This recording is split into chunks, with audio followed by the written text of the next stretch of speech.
Hi. Hey. Hey, give me a second. What's happening? Let me try something out here. What's up, guys? Hold on a second. What's up? Let me see. You got this? Joe Mose. Yeah. Yeah. There you go. Now we're cooking with grease. Yeah. Yeah, buddy. Hey, buddy. It's time for another edition of Joe Mose. Joe Ardinger, man on the streets. Good. Good. Very nice. None of us has heard Joe's tape yet today, incidentally. Is it a raw tape? Yes, it is. It's a wild feed. Thanks for listening to Joe Mose. Joe Ardinger, man on the streets. Joe Mose. Joe Mose. He's a fighter. Joe Mo. Joe Mose. Joe Mose. Oh, how about the Bill O'Reilly moment of the day? Before we do anything on I'd the love show. to hear that. Every day on his radio show, Bill O'Reilly says something that is really worthwhile. Bill? I believe in beating a child. Oh, I'm not surprised. Wow. All right, every day. That's why he's on television as well as being on radio. It's incredible what he He's says. so smart. Yeah. He's crazy Just smart. amazing the things that come out of his mouth. Bill O'Reilly, fake news man. Bill? I believe in beating a child. Wow. Well, I always knew he was a tough guy. There it is, where you can't argue with the tape. He calls it tough love. Tough love? Yes. Maybe the kid doesn't listen. Draw your own conclusions about Mr. O'Reilly. Yeah. So you missed the party last night, Mike. You missed the big I'm ratings so sorry that I missed the party at the place that I told everybody to go to. We had a good time there. Good choice. We'll talk. I hear you all had a great time. I hear certain people had better times than others. Yeah, spotlight on Madonna, one of our sales ladies who works here. Madonna. Oh, yeah, the's nothing like watching her have a good time. Good old Madrunka. Madrunka is fun. Madrunka. She has a kind word for everyone. She's a happy lady. She is. Hello, this is Scott Shannon. Oh, no. Hello. There he is early in the show. Of course. Hello. Hello, this is Scott Shannon. Hello. A radio pronosticator from New York City. Hello. Man, I love bowling for Columbine. M squared. Yeah, we found out that all those years I've known this guy, I guess he's legally changed his name to Scott Shannon. But Rob called me today, and Rob did a little research, and Scott Shannon's real name is Michael Moore. Michael Moore, just like the documentary filmmaker. Wow. that's why, Michael Moore. Michael Moore is actually Michael Scott Shannon. Hello, this is Scott Shannon. Hello. Professional radio pronosticator from New York City. Hello. It's a good thing he changed his name, otherwise we'd get the two Confused. Like the two Gallaghers. Yes. I think you take away some of that plastic surgery and they'd look identical. Hey, Mike. Hello. Yes, John? What recording system do most rappers have on their TVs? What? T-Bro. Oh, man. Oh, there's the first one of the day. You. Wow. Come on, you go with your best material right up front. Wow. I know you. Yes, spray, Buzz. Who is the most popular actor in Sweden? Who? Sven. I screwed up. Sven Zell Washington. Sven? Sven Zell Washington. Sven. It's hard to do when you're going, hello. Yes. Sven Zell Washington. Sven Zell Washington. Sven Zell. Sven Zell. Worth the Am I effort. still saying it wrong? Yes, you are. It's Sven Zell Washington. Hello. It was over 100 degrees in L.A. or something. Really? It was so hot. How hot was it? Michael Jackson was hiring and firing lawyers just to feel the breeze from the revolving door. God. Oh, dear. That's Oh, high. dear. I'm starting to get the low-grade headache. Starting. Hello. Hey, Mike. Yes? What church demands their entire congregation wear makeup? What church? The Church of Estee Lauder-Day Saints. Oh, She's my- dead, you know. Oh, no. Now, that's Hello. bad. Hello. Timely, though. That is a stretch. Hello. The answer. My friend is blowing in the wind. The answer. Michael J. Fox and Billy Joel's driving skills. What's the question? Name two things that are shaky. Wow. Wow. We're still getting them. Yeah, we are. Hello, this Hello. is Scott Shannon, a Hello. professional radio pronosticator from New York City. Hello. City. Yes, we're still getting. You know, how long do you think these joke services will keep sending us this fantastic As material? long as we continue to talk like Michael Scott Shannon. Hello. Hello. You know who would love that joke service? Who? Milburn Drysdale. Of course, that's very funny, Rob. Hello. Hello, Mr. Drysdale. That's Wilbur Drysdale.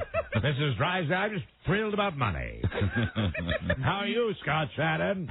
Obviously, you don't know my real name, Mr. Drysdale. Well, I do. In fact, I've taken a look at the dossier at the Beverly Hills Savings and Loan, and your name is Michael Moore. Michael Moore, Miss Hathaway. Hello. Hello, Mr. Drysdale. Hello, Michael Moore. How are you today? And may I say those are some fine jokes, Mr. Moore. Keep them coming right here. I'll write them down at the Beverly Hills Savings and Loan. Hello. Do you have some victuals? Vittles, Granny's making. My real name is Raymond Bailey. That is my real name from your large-headed assistant there. I'm Michael Moore. And I'm Raymond Bailey. Now let's start the show. Hey, now. God. You can call Don and Mike anytime from anywhere in America. 877-365-3636. They're ready to believe you. Here you go. Hi, Julia. Kill all of her uncles. Kill those uncles. Get rid of them. Based on a true story, he was a neo-Nazi with one true enemy, himself. A man of faith, a man of hate, and a soul torn apart. Viewer discretion advised. See them at the party last night? Did I? They were the ones eating the white pizza. Good afternoon, Mr. and Mrs. Penny. And all the ships at sea. I paid him in pennies. Hello. Weed, meth, whiskey, Don Geronimo, Mike O'Mara. Yes, Dirty Penny. Thank you, Robin. Hello. And thank you for listening to Don and Mike's show. A new episode on this Thursday 04/29/04. Hi, Don and Mike. Buzz Burbank here. Howdy, Buzz. Yeah. Don and Mike show, April 29/04. Yeah. Call us at 877-365-3636 from anywhere in America. From Canada, please to always be calling 800-636-1067, and Washington, D.C. on WJFK FM. Call 202-432-1067. Fantastic. So the party last night, the ratings party, and we watched American Idol. If you're wondering, yeah.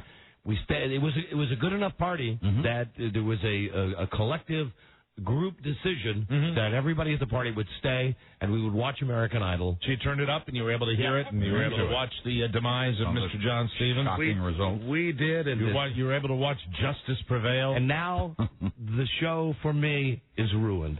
You don't care now, anymore? All you have now, it'll be all the novelties are gone. I will get a bit of satisfaction when George Huff is voted out. Yes. But beyond that, even the fat girl, I have to say, she's got some talent. Yes. So, when you get down to the people that really Which make fat girl are we talking about? the girl that just 2 weeks ago I was positive was to be voted out. Yes, Right. Diana. Yeah. I don't think any stakes were levied on it, but Mike won a gentleman's bet last night. I did? On what? Oh, yeah, He I said that John Stevens was going to go. No, right? your bet was against the fact that either JPL or John Stevens would make it to the Final Four. Oh. Well, we didn't put anything on it? I don't Too think bad so. we didn't, Mike. I'd have to check. I don't think it's on the post-it. Okay. I'll double check, All right. But Wow. congratulations. But I'll check right now. I don't know anything to Mike, do I? That's right. That's right. Thank you. There you go. We did agree, though. I thought when it came down to those two, I thought that George Huff was going to go. But then, as you saw, just the incredible energy of John Stevens, which was saying, The rat kill doll. me, kill me, kill me. And now today, his mom is making the media circuit. She's very upset about the anti-John Stevens website. Well, should be very grateful that he lasted as long as he did. I think it's clear discrimination against redheads. It's racist. And furthermore, what's his mom so upset about? As far as I could tell, she's like a deadbeat mom. Yeah. Right? Because he's so enamored with grandmama. Grandmama is all he seems to care about. Unless there's something there that we don't know about. Oh, my grandmama. And how about his last little thing? Oh, whatever song he sang, which wasn't even like a hit. We're going to miss him. It was like an album cut that sucked. We are going to miss him. Before we get to American Idol, just this party last night. You must whip it.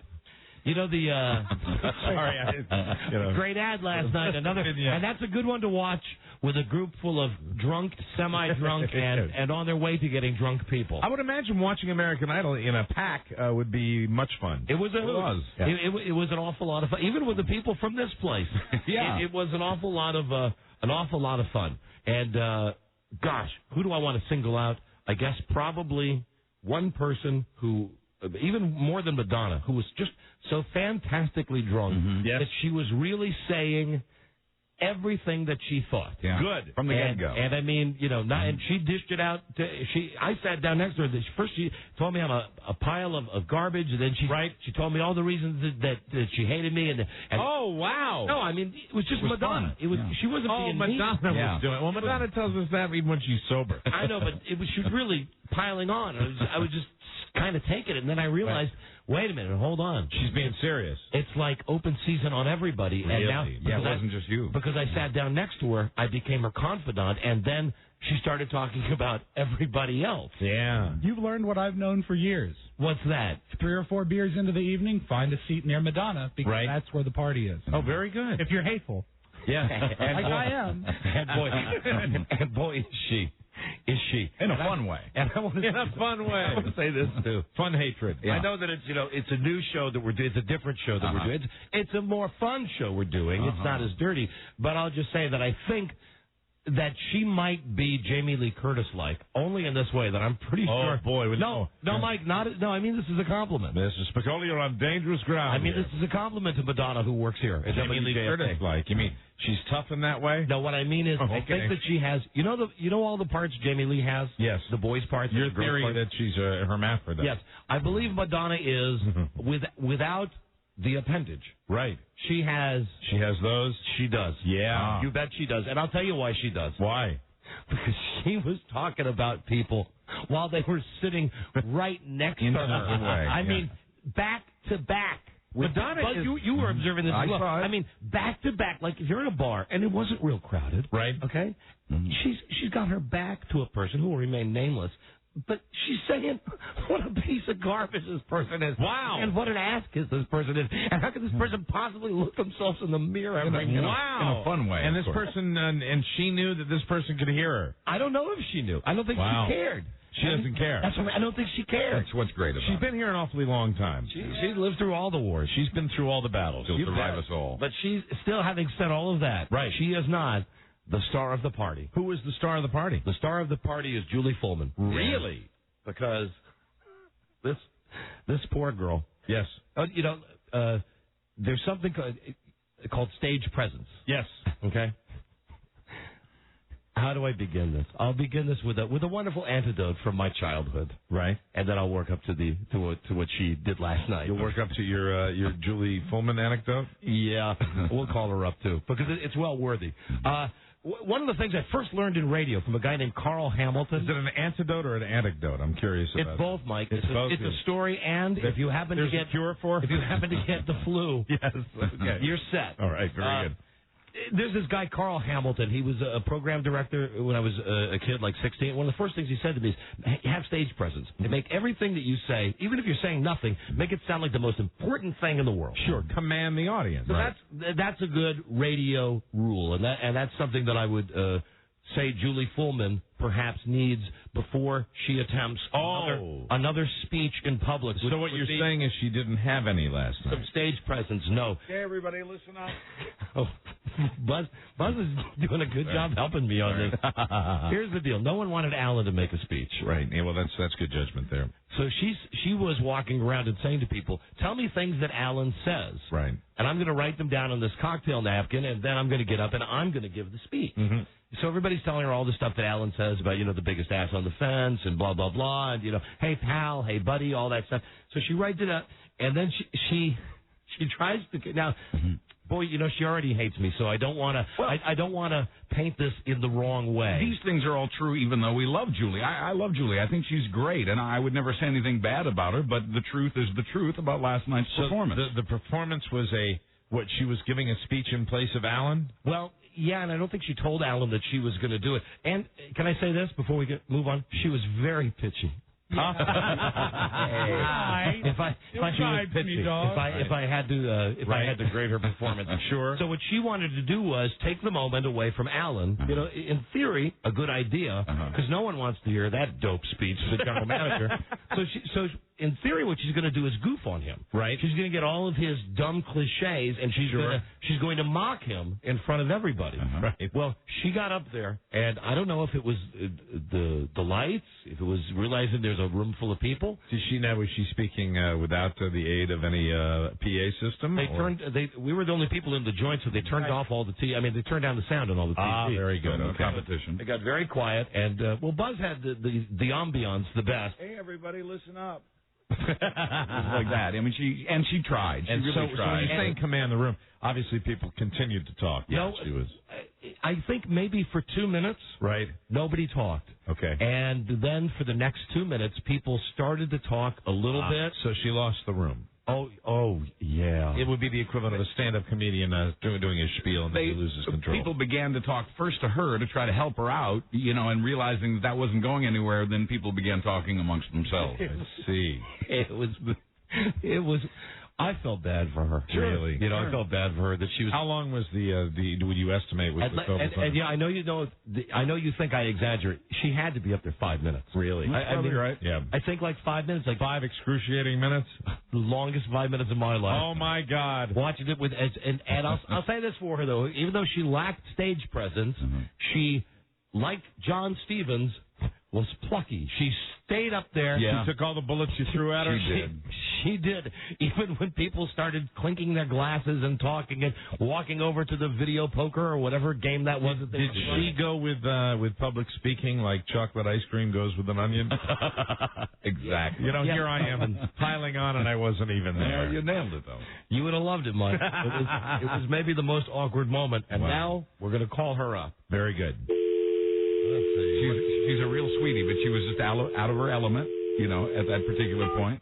And I thought she was a confident woman. Well, she's very good at what she does. Right. But there was alcohol at play. This is Julie. Julie, this is Don and Mike. Hi, guys. Hey, can you pick up? Sure, yeah, I'm on my headset.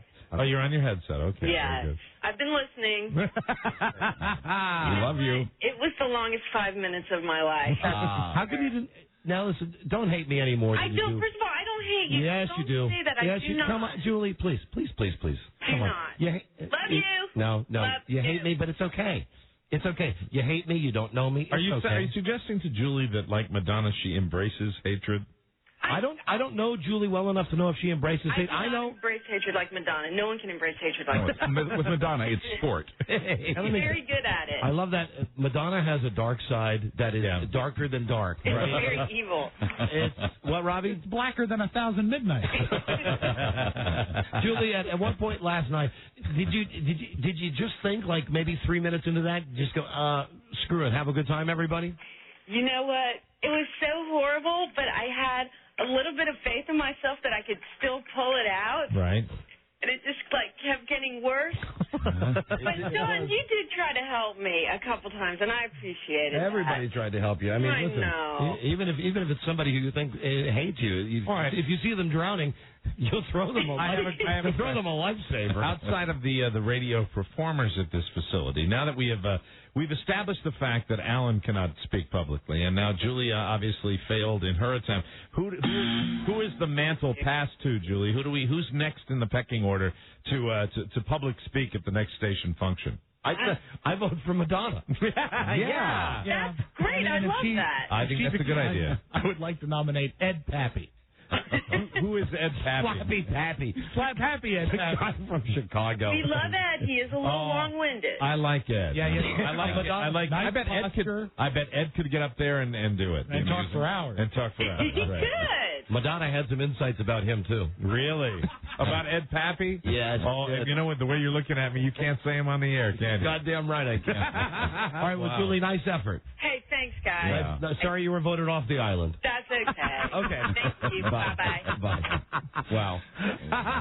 Words a funny way. You know, I wasn't even there, so I know the listeners are enjoying this because I'm enjoying this. It was right a good now. party. Words cannot describe how poorly she performed. Was she at all? I'm trying to give her the benefit of the doubt. Was she plucky at all? She started plucky. She started plucky, but went out with a whimper. She started. Hey, everybody. Yeah, she did that thing with her. She was putting her fist, pumping her fist in the air. Hey, how about this station? How about? Hey, you know what Alan Linewand would say? He'd say, "We're the biggest ass on the fence." And then, like, everybody's trying to help her and say, no. He doesn't say it like that. Right. Talk about if somebody drops a penny on the floor, Alan will pick it up. And then she'd go, oh, yeah, and that thing about the pennies. That's so cute. Now, Alan was there watching this. Yeah. Watching her crash and burn. Yeah, I didn't speak to him last night. You didn't? Maybe that's why I had such a fantastic time. There was no contact. Huh? Well, no, I mean, when I walked in, he came over and said hi, and I said hi, and then I was just with everybody else all night. Everybody circulated, yeah. He seemed, maybe he's here. I chatted Was with Wendell him. there? Wendell was there. Yes, he was. Good. Wendell was there. Looking good, feeling good. Very good. Apparently, a lot of salespeople showed up at 6, Right? ate a plate, and left. Al, it's Don and Mike. Hey, guys. Hey, how about that speech last night at Julie's? Wow. Did it make you feel pretty good? Wow, I almost jumped in to help her a couple of times. That's scary right there. How come you didn't stop it? Well, she seemed to be having fun. Exactly. Why should I stop a good time, right? That was pretty brutal. That was really a time we could have used a 20-second delay. It actually made my speeches look grand, didn't it? Don't get full of yourself. Yeah, don't get happy. You're still number 3. I mean, I'd put Julie at number 2 over you. I guess Madonna's number 1. So Madonna, at the next, it's agreed at the next function, Madonna will do the public speaking. Yeah, absolutely. That's fine. You know why? She speaks from the working man's perspective. Well, I saw you and Madonna bonding last night. That was pretty interesting. Listen, hate loves hate. What can I say? I guess. When you're a knight in Satan's service and you meet a damsel in distress. All right, goodbye. And it was fantastic not speaking with you last night. Hey, I enjoyed that as well. Bye, Alan. Bye. Goodbye. Here he goes. There's our general manager. Yeah, we're all settling in finally, aren't we? Yeah, I think so. we've all really found our way. What a dope he is. he's just a dope on wheels. So I look forward. I'll try to make the next one when Madonna speaks. There's and Mike, what are the odds? That's like the odds of like a lunar eclipse or something. Something like that only happens every once in a while. That's great. You get all the people together, everybody's having a good time, and then Julie Fullman with her speech. Well, I don't regret missing the party because I have it on good authority that Catherine O'Mara is going to be nominated for a Tony Award. Really? Congratulations. She's going. Yes. A Tony Danza Award. Tony Danza. Angela. She's going to be nominated. She was fantastic in the Emperor's New Clothes. She had the key line of the whole play. Yeah? She really did. She didn't have as large a part as some of the other kids, but she had a very key. She's one of the littler kids in her class, and she plays the daughter, and her line is the big line, the culminating line of the whole play when the town finally spotlight on your daughter. When the town fesses up and realizes that the emperor has no clothes, and she has the line that goes, "Father." And she barked it out. I mean, you could hear her in the back of the room. She has the stage presence that Julie Fullman should have. I bet your daughter has more stage presence than Julie Fullman. How old's your daughter? 8? She's 8 years old. I bet we believe you. I bet she's in every way a more talented performer than Julie Fullman. She screams out the line, "Father, the emperor has no clothes." Hey, that's a great moment. And then the kid playing her father says, "Shh, be quiet." She says, "No, Father, the emperor has no clothes." And that was it. And it was you got it on your big nerdy camcorder? Yeah, the camcorder that I'm sure like the parents in back of me were mad about because it was taking up the entire seat. But I was very, very, very pleased. You got the Panavision. Very pleased. And almost, as I was panicking, as I was realizing that even with departing 1 hour before the show was over, that I would still not be able to make it out there, I'd just like to say this is for everybody out in Northern Virginia that can relate to our home base right around here. Really, here's my message to everybody that lives west of the city. Go ahead. Build more homes. Build more homes. Really. I mean, why not? Because you know what? It's a parking lot anyway. No one's going anywhere at 6 o'clock. That's true. Go ahead, build more homes. Mike has a unique view of the world. Mike moved away from the city. But Mike didn't move far enough away. For about 10 years, Mike moved far away enough. But now, 10 years ago, it was, man, I'd leave here and bingo. There wouldn't be anybody on well, now there's Applebee's and Walmart and Circuit Cities everywhere. Yeah, build more, and keep that lane 2 lanes. That's it. To get to you're going to have to move farther out if you I'm telling you. No, I'm moving closer in. You're coming in? Yeah, I'm coming in now. Why bother? I can't go in. What is this for, Mike? Well, you know what? Here's the deal.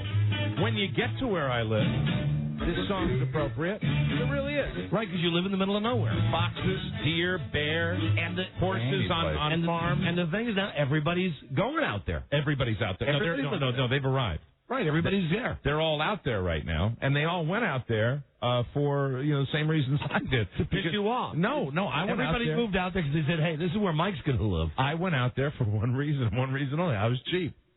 I went out there. I was cheap because it's less expensive. But now everybody's done the same thing, and it's out there. Petticoat Junction. Yeah, there you go. Hooterville is okay. Was okay, but it's now crazy. So I'm moving closer. In fact, I'm going to rent a place in this building. I'm going to set up a cot. Why don't you get a place at the crack house across the street? There are some apartments. Yeah, across the street. It'd be lovely. It would be lovely. There's a time I worked at a radio station in Wisconsin one time where I lived at an apartment building across the street that were just as crappy as those apartments across the street from our radio station. But I'll tell you, the great thing about it was on Saturday or Sunday morning, right? I didn't ever have to worry about getting up to go to work. Because the guy would put a record on, and I swear to God, it was so close. He would walk over and knock on my apartment door. There you go. For me to get up and get my ass over there. This record's over. You're in there. Come on. And then during the beginning part of my shift, I would put a record on. I swear to Christ, run back to my apartment, put a Pop-Tart in the toaster. Go back, eat it, and then play the record. That's what you refer to as the good old days. Those were the good old days. Yeah, in a way. And you know that guy that told me about stage presence? I know. If I knew then what I know now. Oh, please. The guy that told me about stage presence, this guy Carl Hamilton. Any relation to Hugh? Hugh Hamilton? You're gone. You're gone. You're gone. No, this guy. This is a real lucky break for me that this guy even hired me, because I scammed this guy when I was about 14. Right. My family had moved from the D.C. area out by Chicagoland. So this guy had a radio station, WROK in Rockford. Rockford, Illinois. And I had already worked in radio at Winks out here in Rockville when I was 14, but I didn't know how to get a job out there. So I drove by this radio station constantly. And one Saturday morning, I'm driving by, and he sees me in the parking lot, and he comes out, and he says, can I help you? Now, rather than say to the guy, it's 1975, so I'm 15, something like that, 16, something like that. Anyway, whatever age I am, instead of saying to him, I love radio, and I've worked at a couple of radio stations, I hung around a radio station, I lie to the guy, and I say, my name's Dave Kellogg. I'm from WPGC in Washington, D.C. Now, because I've hung around this radio station, WPGC, when I'm a kid. Why did you lie to him like that? Mike. What were you thinking? To get in. You were 15. No, I wanted to get in. Oh, you wanted an in. I wanted just to get inside the radio station. Right. So rather than say the truth to the guy and say, hey, I'm just a kid and I've hung around radio stations, I've had a couple of part-time jobs, I lay this line of BS on him, and I'm so good at it, the guy invites me in. So now I'm sitting at his office, and we're having, I swear to Christ, this is a true story. Sitting in his office, we're having a cup of coffee. I don't drink coffee. I'm 15 years old. And he's asking me about WPGC, which is this big station that I more or less interned at, during the Harvemore Gladiator era. That's right. Listen, if you're ever going out to the Midwest, Donnie G, what I suggest you do is you tell that particular program director you're talking to that you're one of our personalities. So I leave the station that day, and he says, well, you know what, stay in touch. Send me a tape and resume or whatever, blah, blah. You'll never want to come work here, but you're a nice guy because it's such a big city. So you're feeling like a big shot, but you're feeling probably a little guilty as well. No, I felt no guilt. Really? Here's where it bit me in the ass. It's about a year later, and I've left home now, and I'm working in Appleton, Wisconsin. And guess what station has an opening? WROK in Rockford.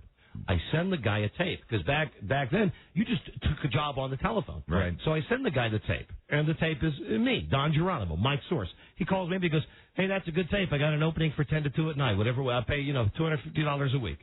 I said, great. We'll put you up in a hotel for 3 days. I said, fantastic. He said, all right, quit your job. I'll see you in 2 weeks. Bye. Looking forward to it. See you later. I hung up the phone, and only after I hung up the phone did I realize, this is the guy that I lied to like a year ago. He doesn't know I'm the same guy. Right. He doesn't, and he's not seen me. And when I went into the station that morning, how long a period of time had passed between you lying to him and about a year. About a year. About a year. Mm-hmm. You probably haven't changed that much between 15 and 16. So I quit the job at the station in Wisconsin, and I drive to Rockford with all my stuff in the U-Haul. And I get to whatever the Fleabag Motel is. They put you up for 3 days while you're finding a place to live, dreading the fact that I'm going to have to go in the next day. And I'm saying, well, maybe he won't remember. I was, just some kid on a Saturday morning. Mm-hmm. So I go to the front desk, WRK. Yes, Carl Hamilton, please. I'm the new DJ. Yes, hold on just a moment. He comes out, and he walks through the door. He's got a big smile on his face, and it takes him exactly 2 seconds. He says, no. He says, you come with me. Right now. And I knew that I was so friggin' busted. Oh. He sat me down at his desk and he said, why did you tell me you were somebody else? So I told him the truth at that point. So I said, listen, he said, how old? He said, how old are you? I said, 15 and a half. So I'll be 16 in September. He said, have you worked in radio? Besides, I said, yeah. He said, the station in Appleton, Wisconsin. Is this a real station? Is this a real tape that you sent? So he's totally. Yeah, and I said no. I said, listen, been in radio since I was 12. I just didn't have the guts to tell you because I wanted to get in. You probably wouldn't have let me in if you thought I was some creepy kid. He said, you're right. I wouldn't have let you in. And then he said, now I'm gonna have to think about this for a minute. You have a seat. I'll be back in a couple of seconds. Wow. So he was pissed. Yeah, you bet he was pissed. I lied to him, and then he ended up hiring me. And I am waltzing in, thinking there's not I'm psyching myself into this, thinking he's not going to remember me. Right. So he goes, hi, nice to, and he just points with his face. You, come here, come on. So then he sat me down. He said, I'm going to hire you, but I want to tell you, you are on the shakiest of shaky ground. I'm going to tell you that right now. You do anything wrong, I'm going to fire your ass. You got to, he gave me the whole lecture. But he ended up being a really great guy, and he's the guy that gave me that whole thing about having stage presence. Right. That was his whole big thing. Whatever you say, once he got over the fact that I had lied to him about my identity. See, that's where you went from Blue 92, right? Or Blue 128. Thanks, Rob.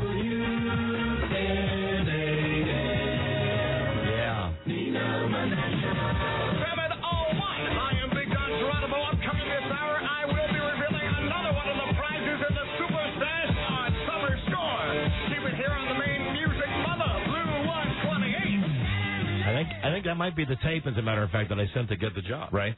Yeah. So, it was from Appleton, Wisconsin to Rockford. Anyways, so it was Carl Hamilton that told me that. Carl Hamilton. Not Hugh Hamilton. That's Hugh Hamilton. Hugh Hamilton. You're gone. I'm Hugh Hamilton. You're gone. And stage presence, as long as you're on the topic, John Stevens last night, his last performance on American Idol was one of the worst I've ever heard. It was terrible. It was so bad. It was great, but here's the thing. It was so bad, it was great that it was bad. It was great that it was bad, but it made me wonder something out loud that I've wondered the whole time.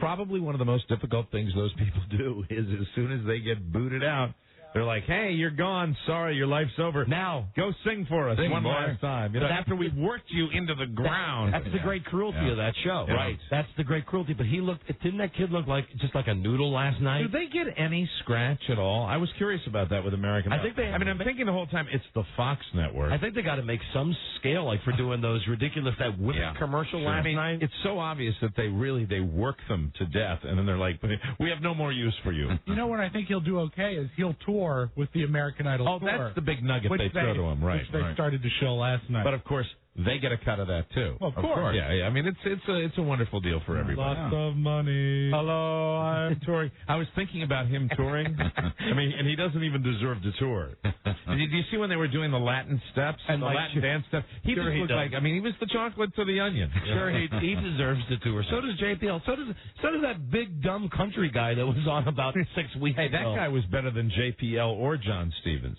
You know? So says you. So say I. So says you. Amen. And everybody from the station watching it with all those people, that was pretty great. Now, It was fun. Now, Buzz, Yeah. did you like it more watching it with a group of people than you did watching it by yourself? I did, because you could hear other people talking about it, and you could join in the conversations, and it was good. It was like being part of a live audience. Nobody likes the station parties more than Buzz. I think Buzz likes them more than anybody. I wish we had like 2 a week. That's when Buzz wears his velvet shirts. Buzz brings out a different costume for those get-togethers, and I was noticing his costume yesterday, which It's is something like Antonio Banderas would have worn exactly. in Zorro. Enrique Iglesias is On guard. Yeah, there we go. And you got another variation of that on there today, you know? Just a regular shirt. Is that an egg in your hand? Why, yes, it is. It's my hard-boiled egg. Why are you just holding Please an egg? focus on the show. I am focusing on the show. Doesn't it feel great to say that, though, Mike? I'm usually the one that's This is accused the of first that. day you've noticed. I do this every day. Do you hold the egg during the entire first segment? I do. It's, I did twiddle with my hands, and then it also helps bring the shell to room temperature. So Do you it feels occasionally easily. glance up at the second hand on the clock thinking, oh, man, probably another 15 seconds till I eat this egg? No. It's something to But I want to fiddle tell you with. something. He's been rubbing that thing. I was down in the newsroom an hour ago, and I opened the door and I walked in and said hello to Buzz. I said, "You having your egg?" And here was the quote. He said, "I'm just warming it up." That was 40 minutes ago, and it's perfectly odorless. Now, is it peeled? Is it peeled yet? No. Oh, so it hasn't been peeled yet.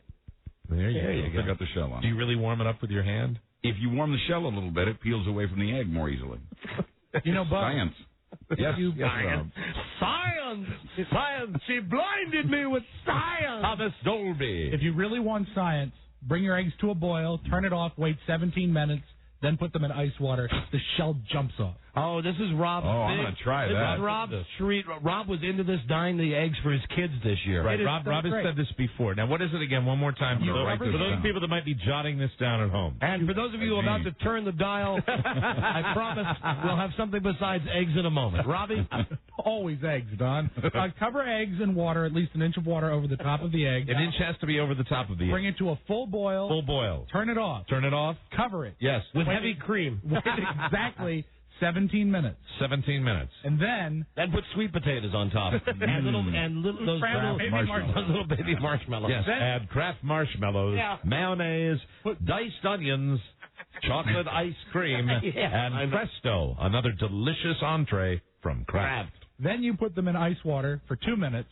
Then into the boiling water again, just 15 seconds. No, Too much this is trouble. already. Now it's like Okay. one of your poker games. But it's true. Really? Make you a perfect egg. Yeah, but that's way too much. You know No, what you're it's doing not. right now? A bit elaborate. You're pulling a Julie Fullman. You really are. But I thought I had the presents because it really is important to me. Eject, I'm Robert. gone. Goodbye. Eject. We got the Joe stuff. Yes. And we've not heard it. Now, none of us has heard the Joe Mo segment. Jomos. Yes. Joe Moe's. This is where we send Joe Ardinger out on the street. We've got a bunch of, you know what, let's do a break. We'll come back and we'll get into it. Joe was out, I think, at a subway stop and a metro stop today. So it's an exciting edition of Joe Mo Hope he caught some of those morning commuters. when we come right back. This is the Don and Mike Show. Richard Hayden? Tommy. So where's my dad? I thought he was going to meet me at the airport. He was at the airport this morning, but you weren't on the plane. He said he had a surprise for me. Maybe. I guess you should have called. I did call earlier when using the phone. Earlier, when was that? Or later when then I left a message. A message. What number did you call? 249-5-6-7-8. I can't hear you. You're trailing off. And did I catch a niner in there? Were you calling from a walkie-talkie? No, it was cordless. The Don and Mike Show. They share common interests. Don and Mike. Yeah, we do. Okay, Joe Ardinger standing by. We sent him out today to the subway, to the metro stop, with a bunch of questions, and I've been told that Joe did well. Come on now. I've been told. There wasn't a lot of the Joe that we like and sometimes get mad at. Joe driving in the car with Joe played it kind of straight. Joe talking to the intergovernment, right, listening to the radio, trying to park the car. Joe is motivated. He started the tape recorder when he arrived at the metro stop, at the subway stop. Wow. That is a stone cold miracle. All right, we're getting his music set. You remember the questions from yesterday? We have new standards. Wow. You know, how was that party last night? I'm a little tired. It's carrying over into today. I'm a little bit. tired. I had a night last night. You know, I'm sorry, but I must tell you that when that happens on the show, I just believe we are hitting our stride. Yep. We are in a good wheelhouse. That is a very, very good thing. See, I was going to say something was funny, and I actually halfway said it was a really special kind of funny. Yeah. Yeah, when something's really funny, you say, man, that is so funny, and then you punctuate it with another word. Kind of half came out of my mouth. Right. Boy, you see those spidey senses? Go right to that button. Right on there. Boom. Yeah, I'm just glad you were quick. You were cat-like. Well, God knows now. Yeah, I would imagine. No one. Hey, believe me, no one else is protecting you. Buttons across North America were pushed. Right. When they heard that. Yeah, and you're right. Sorry about that. You know what that is? That's the cost. An occasional nasty word that's deleted out. That is the cost of us just having fun. Absolutely. Because that, and I was. If you don't have fun in here, what's the point of getting in here? But it was a while we weren't having fun in here. We're having fun again. We definitely are. We're having so much fun. Thank God that didn't get out. You might have gotten away with it, even if because it was a partial. Yeah. Well, I don't know. We already got like one strike against us. I know we do. Close enough. Anyway, I was told. Yes. This is real funny. Yes. Real super funny. That's what I heard. Oh, it's time for Joe Mose. It's time for another edition of Joe Mose. Joe Ardinger, man on the street. Yeah. Goes at the subway station. He has a list of about 15 questions. We've asked him to do them all very rapid fire. And from what I understand, Joe got some halfway. Joe Mose. Some halfway decent response. That's a good thing. So here now is our man, Joe. Here's today's Joe Mose. Down to the subway. Yeah, like that. The Metro. Hello, I'm Joe from the first season of American Idol. Can I ask you a few questions, taped for broadcast for CBS Radio? That's my guy. Please? Just a minute. Hi, I'm Joe from the first season of American Idol. Can I ask you a few questions for CBS Radio, taped for broadcast? You can, but I don't know anything about it. What is your opinion of lovable redhead John Stevens? Don't even know who he is.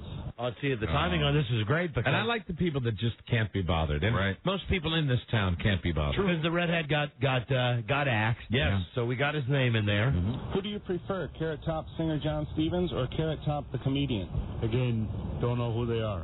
Okay. How often did you vote for an American Idol? 0 times. Did you watch the final episode of Friends? No. What was your opinion of it? I never did. Okay, just for those who are... I don't do anything. For those who are hard of funny, the last episode of Friends does not air until next week. Hasn't been on yet. Just so you know. There is the joke, ladies and gentlemen. Just so you get it. Right. I proudly served my country in Vietnam. Do you think less of me because I threw all of my many medals over the fence at the White House? Not really. Did you... Hey. He's Vietnam. He's so remedial. Yeah, he is. He is. In Vietnam. In a good way. Yeah, all right, Buck. In a good way. In a good way, Buck. Did you know that the president lives in the White House? Yeah. Who will you support in the presidential election, George W. Bush or Jim Carrey? Probably John Kerry. He corrected him. Yeah, or did he? Or did he? Or did he think that Joe just said John Kerry? Those questions will never be answered, right? Who is guiltier, Michael Jackson or George W. Bush? Probably Jackson. What was your feeling when you first found out that James Garner had passed away? Nothing really. All right. Oh, wow. That's un-American. This is where I was going to tell you something happened that was just spectacularly funny. Really? That I'm on the telephone this morning with Rob. We're talking about the show or whatever. Right. And the other line rings. It's my wife. She's on her way to work. I go, Robbie, hold on a second. Frida's on the other line. I pick it up and I go, yeah, hey, baby, listen, I'm on with Rob. We're talking about something for the show. She says, okay, I got one question real quick. My mom just called me. When did James Garner die? Yeah. And that's where she didn't get the joke either. See, now there's the joke, ladies and gentlemen. That's why I almost dropped the F-bomb when I said funny. Absolutely. James Garner, very much alive. Right, but my mother-in-law, heard, so I had to say. And if you want to go deeper into the comedy of that, James Garner, very much alive, and on the show that featured John Ritter, who is dead. Right. There it is. That's why it's funny. That's why it is funny. But it's also funny that my mother, this is in the middle of nothing. She was a big fan. She got worried. Thought she'd missed that She got obituary. worried, as somebody might, What did I miss? Did I miss the fact that James Garner died? And he's very much alive. Thank God he's national treasure. Let's see. Much beloved. Let's see if she's at home. Absolutely, Rob. James Garner, never better. Mom's-in-law. Check out his butt in Space Cowboys. I heard that stuff you put on there about me being dead. And I think you're in a bit of trouble. Either she's not there, she don't want to pick up the phone because she's embarrassed, my mother-in-law. Son, don't make the comedy hay on my death's door.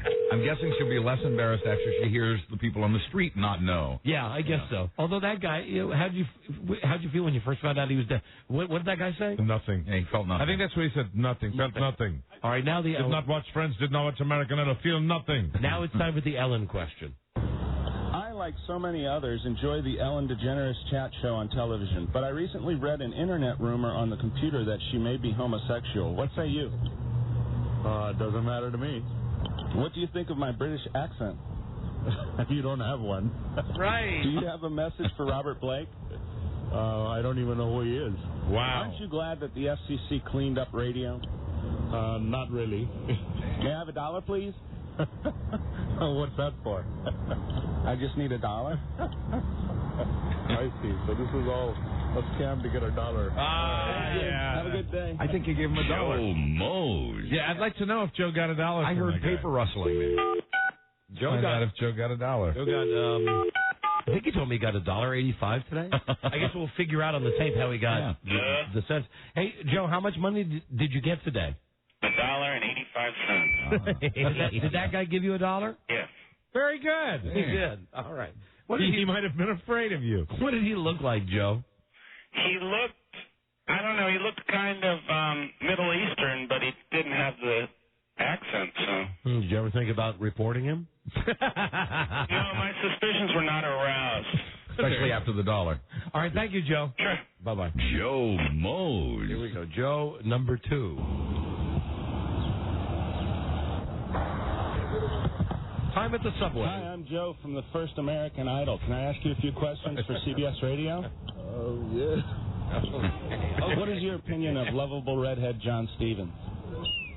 Well, I don't watch it that much. I've only seen him once.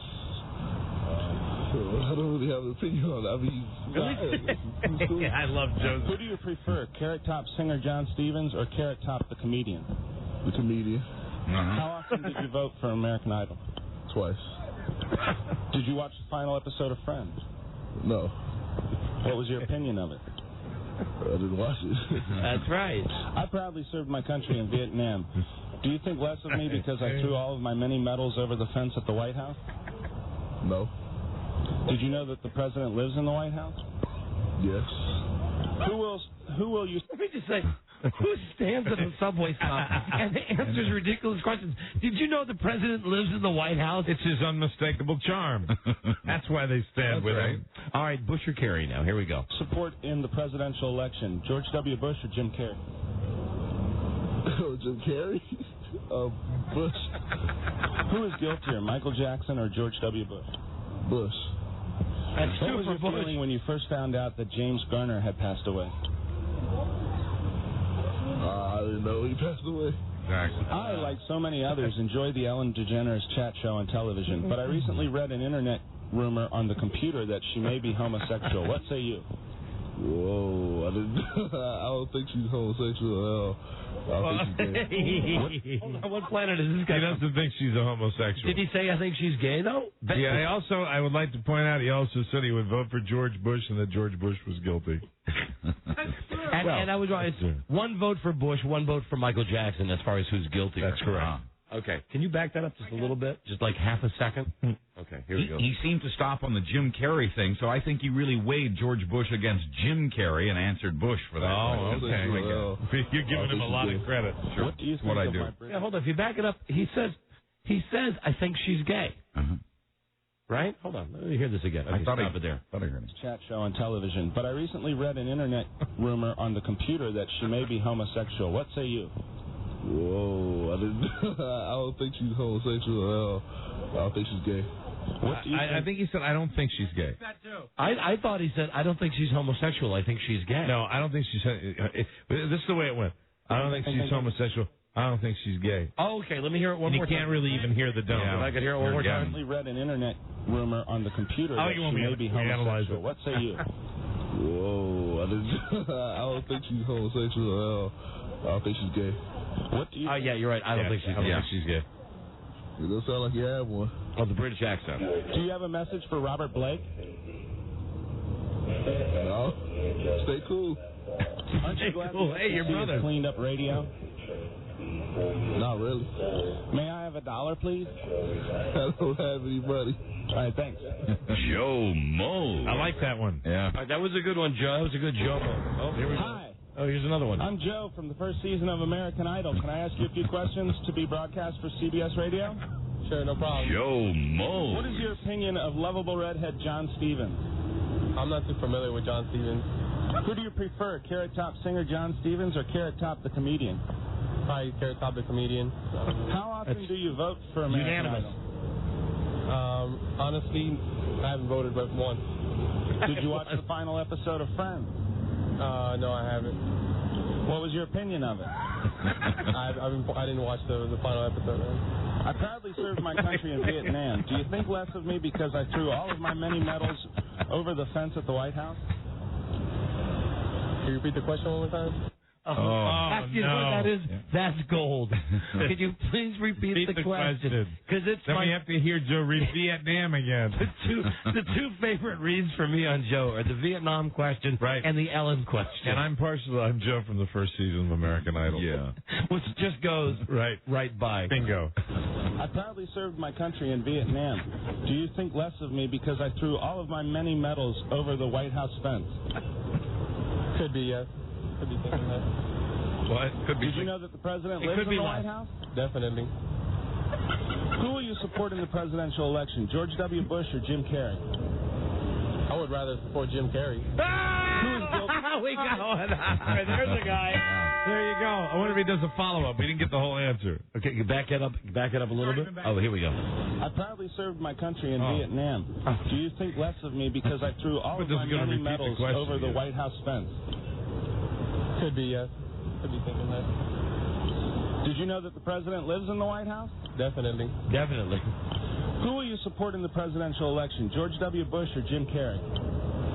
I would rather support Jim Carrey. Who is guiltier, Michael Jackson or George W. Bush? George W. Bush, partly because of the war in Iraq and how he made a big mistake declaring that there was nuclear weapons in there, and basically nothing was found. Basically, a big mistake on his part. What was your feeling when you first found out that James Garner had passed away? I mean, it's something sad, you know. It's something that you got to take to the heart because he was very important to a lot of people in life here, and you know, definitely. Joe Mo. I, like so many others, enjoy the Ellen DeGeneres chat show on television, but I recently read an internet rumor on the computer that she may be homosexual. What say you? Rumors I wouldn't really rely on. You know, it's a lot of this media that gets that. Again, this guy wants to get his answers up.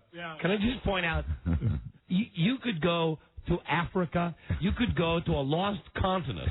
You could go to Robinson Crusoe on Mars. And you could say, who's Ellen? And he'd say, oh, she's that famous lesbian. Yes. Amen. Right. Joe. Attention from people, tries to get attention by, you know, broadcasting and saying rumors to extend, you know, lies. What do you think of my British accent? I didn't really notice it. Do you have a message for Robert Blake? No, none at all. Aren't you glad the FCC has cleaned up radio? Quite a bit it has, yes, but there's still some major issues they're dealing with, you know, illicit language on the radio station. Sometimes it gets broadcasted. That needs to be cleared up sometimes too, you know. Thanks, dummy. Some action against the radio stations, which you know, some actions against our listeners. They allow this illicit language on sometimes. May I have $1, please? Right now I have 50 cents on me. All right, thanks, man. I think he'll get his wishes about the FCC when Jim Carrey's elected. We got a break. Now, we got more of this. I love this. We got more of it, and I find myself fascinated. It's riveting. It is. It's the combination of Joe. Mm-hmm. That was my favorite interview, that last one. And Joe's doing it right for a change this time. It's just the rapid fire. Did you watch the final episode of Friends? No, I didn't. What was your opinion of it? That's how you do it. For anybody that suspects that occasionally the news media can manipulate what people say, oh my God, this is the way it works. Mm-hmm. Oh my God. And the greatest thing for me is 3 letters. Nam. Yeah, Vietnam. Vietnam. That's the rock star pronunciation. Okay, so we got the Joe thing. Oh, and listen, the trip to Los Angeles. We're going to play a game today and give away another trip to Los Angeles. Very good. Might as well read this slug. A trip for 2 to Los Angeles to attend the 2004 Taurus World Stunt Awards. Trip at 2 nights, 3 days hotel and event passes to see Paramount Studios Hollywood. The 2004 Taurus World Stunt Awards hosted by Dennis Hopper. Televised on Wednesday, May 26th, 9 on Spike TV, the first network for men. That's a trip to Los Angeles. We'll give that away on today's show. All right. What? I'm thinking. What? Sometimes my mind just wanders. Yes. I was just wondering. Yeah, that's an award show. It's called the Taurus Awards, right? Mm-hmm. Yes. And I was just wondering Would if they have the model? No, I was just thinking, wouldn't it be wonderful if they could combine? We have too many award shows, and I was just thinking it would be wonderful if they combined it with the Clios. I just thought it would be great if they did that. I don't know why my mind went there, but it did, and I thought and I'm so glad I had a chance to share it with you. Me too. We'll be back. I knew that's what. Did you? I knew that you knew. Did you feel me? Yeah, I felt you, dog. Is I? Yeah, really, just get them into one. Take care of the ad people and the stunt people at the same time. Is I? Yeah, a little pitchy. That's right, dog. I'm feeling you. Yeah, I'm feeling you. Aye. You stood here like a man. And then Ryan Seacrest is, Ryan Seacrest is like crying too. Right. Aren't you glad it's over? He's going to go back and have a big bowl of chocolate ice cream and eat an onion. Aren't you glad it's over? Mm-hmm. Okay.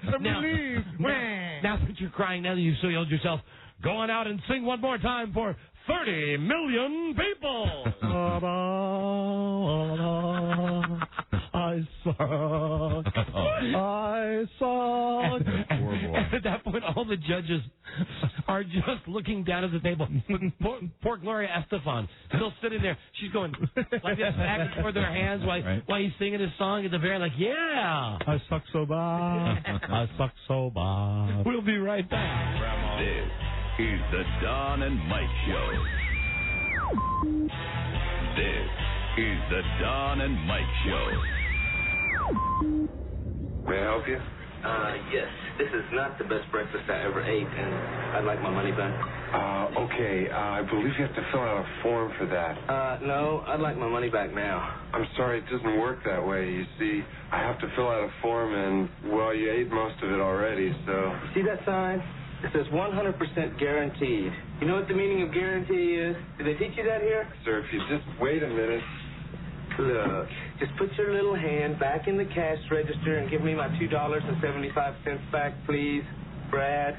Sir, if you just give me a minute, I'll find the forms. I'll take care of everything. I don't have a minute. You've made me late enough. I am so tired of dealing with incompetence. It says 100% guaranteed, you moron. Mister, if you don't shut up, I'm going to kick 100% of your ass. The Don and Mike Show. Yes, company. Get out of here, Curtis. I don't hear you unless you knock. You can call Don and Mike anytime from anywhere in America. 877-365-3636. They're ready to believe you. Right? Yes, we are. Millions of high blood pressure sufferers in China are using Z-Strong, and it's now available in the United States. In China. That's Larry. I bet something really good is getting ready to happen to you today. Yeah. Thanks to Don Geronimo and Michael Mara. Thank you, Dude Walker. Listen, the trip to Los Angeles, we'll give it away. It's going to be one of the games that we played before, but with a different twist. Very good. I think you'll like it. It's not one of the new games. I think this will work out well today to give away the trip to Los Angeles.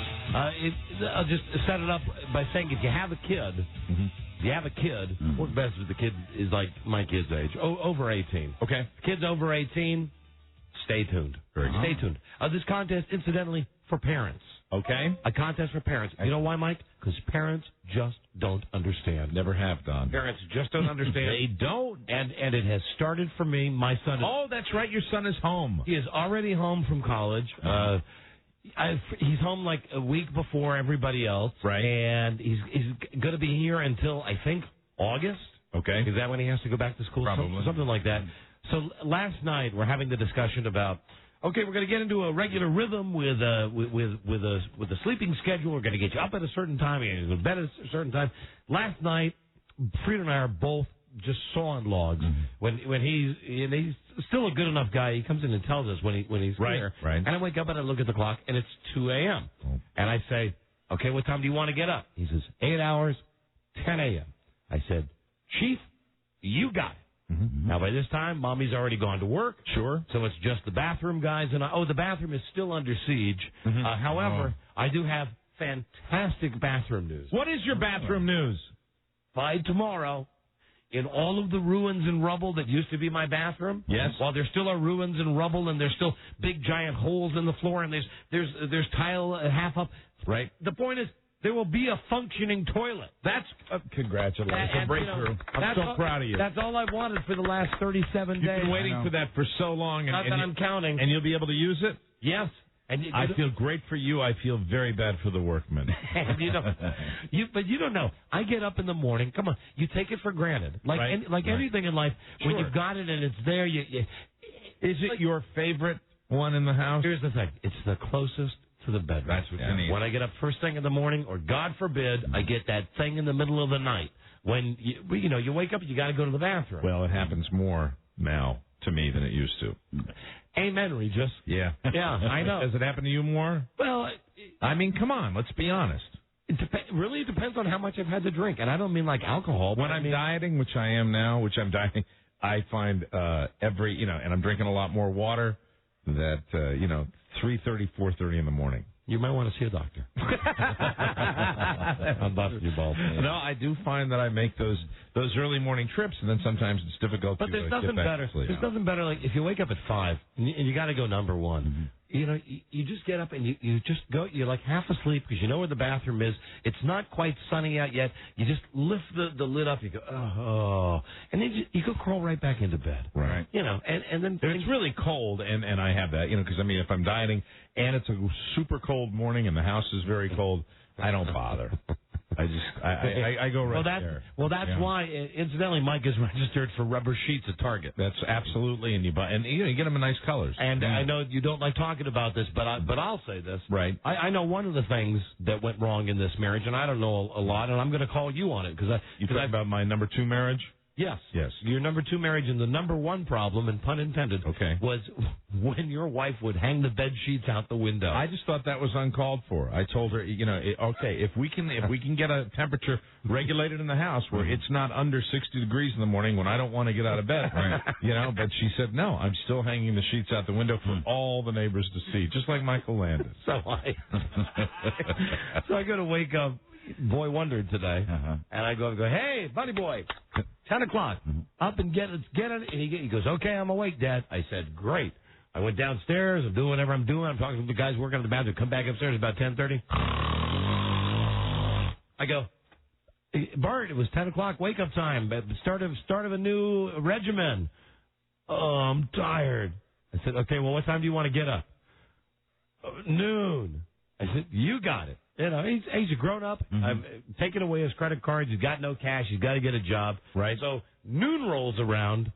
He's still sleeping. Sure. Still sleeping. I go have my lunch, get ready for work. I'm coming upstairs. 1:45. I'm like 2 seconds away from leaving the house. I go upstairs. I finally go, hey, dude, come on. It's 1 o'clock in the afternoon. Right. Oh. I go, what are you going to do today? He goes, if I have time, I'm going to get some applications in, I guess. That's my guy. There you go. That's my guy. You're off and It's just running. it's the first day. I know it's his First day, and there's no need for that siren, that steam siren to go off. And Mike, and it didn't but at go some off. point, it will go off. And I think that we're at a certain point dangerously close to that going. Remember on the Flintstones? Yeah, Remember right. when Fred would get pissed? Yes. And his face would get real red, like one of those thermometers that's about ready to bust open. Steam out the ear. That was it, but it's not happening yet. So, Mike, enjoy this time you have with your wonderful daughters. While they're still enjoy it. precocious, They're wonderful, and you actually want to videotape them. Yeah. I'm thinking, what do I got my kid. It really resembled last night at the third grade play, and it was just the third grade that was doing this play. It really resembled a press conference with the amount of video cameras that were rolling. I was not the only one. I think I had the biggest camera, though. Of course you I was did. pretty. I was pretty proud of that. Way to go, Chief. Well, that's like Jack Diamond with a Corvette. What was cute though is they brought the lights up at the end when they were all taking their picture. All the kids and I looked over and I'm looking at her and I give her the thumbs up. I said, "Catherine, I'm proud of you. Great job, great job." She goes, "Dad, what?" I'm like, "What?" She said, "I'm not supposed to notice you." Which apparently was their stage instruction. Good. Because don't notice your parents when they're in the audience, so they could be good performers. How could they not miss you when you have that gigantic professional-sized box with the harness that the TV guys have? I don't have that padded the shoulder strap, that padded thing that you don't have to smell like the inside of somebody's shoe. CBS Eye on the side. It was great. It was absolutely wonderful. So the trip to Los Angeles is coming up. Good. We'll give that away in a second. We are going to go with another round of Joe Mo's. Joe Mo's. Because, frankly, we love Joe on the street. It's time for another edition of Joe Mo's. Joe Mo. Joe Ardinger, Man on the Street. See, it's J-O, Joe, M-O-S. Joe Mo's, Man on Street. J-O-M-O-S. Joe, Man on Street. And here's Joe. Hi. I'm Joe from the first season of American Idol. Can I ask you a few questions taped for broadcast for CBS Radio? No? Is this a no? Apparently. Hi, I'm Joe from the first season of American Idol. Can I ask you a few questions for CBS Radio? Please?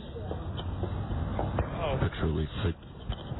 What was that? I missed that. I don't know. Hold on. Back it up. It was a Joe aside. Request denied. Sounds like Joe just got turned down again, but he did have some comment. Okay, here we go. From the first season of American Idol, can I ask you a few questions taped for broadcast for CBS Radio? No? Don't watch it. Hi, I'm Joe from the first season of American Idol. Can I ask you a few questions for CBS Radio? Please? A truly freak. What? A truly freak? He say what? Truly freak? Truly freak? What is he doing? I don't know what that means. What's patchouli? Or did he say a Oil. It's like a hippie oil cologne. Hello? What's a patchouli freak? Patchouli oil. She was stank like bull urine. Patchouli. What is it? Patchouli. She stank like what, That's Joe? not patchouli You know oil. what patchouli oil is? Yeah, No. I do. It's called patchouli oil. It's It's what all the deadhead girls wear. with a But CH, not an R. Joe, you're mispronouncing it. Joe, your mentor is telling you something now. Can you hear Buzz, Joe? Yes. Yeah. Tell him again, Buzz. Patchouli. Patchouli. Not patchouli. But either way, good ad lib, because it was a put down. Well, she stank. She was reeking up the whole, But how do we pronounce it now? Just so we see if we've learned our lesson. I don't know. Come on, try, Joe. Patchouli. No. No. Joe C Mo's. or a C? What did Joe just say, Joe? What did Buzz just say? I can't hear on the phone. Patchouli. Patchouli. Patchouli. Patchouli. No. Patchouli. Patchouli. Okay. He's Bye-bye. a problem child. Goodbye, Yao Ming. I'll see you later. Ardinger out. Bye-bye. Just realized that Yao Ming is deaf in one ear. Is he really? Yeah, here. Hello. Hey, Shaquille O'Neal, I get you real bad. I don't hear nothing you say about me, because I'm deaf in this. I didn't know. Yao Ming is deaf in one ear. That makes him an even more incredible oddity/superstar. Right there, I'll pass the ball to his bad side. What's up, Doc? How you doing? Okay, I was a little Shaq and Dennis. Yeah, thank you. Here's Joe. Hi. Hi. I'm Joe from the first season of American Idol. Can I ask you a few questions for CBS Radio? Sure you are. It's real quick. Okay. I'm in a hurry. Sure. All right. Hi, I'm Joe Everybody's from the busy. first season of American Idol. Can I ask you a few questions for CBS Radio tape for broadcast? What is your opinion of lovable redhead John Stevens? Oh, I think he was a good guy, and it was unfortunate for him to get kicked off. So this guy knows. For Carrot Top singer John Stevens or Carrot Top the comedian? The singer. How often did you vote for American Idol? Good taste. I never voted, never got a chance of voting.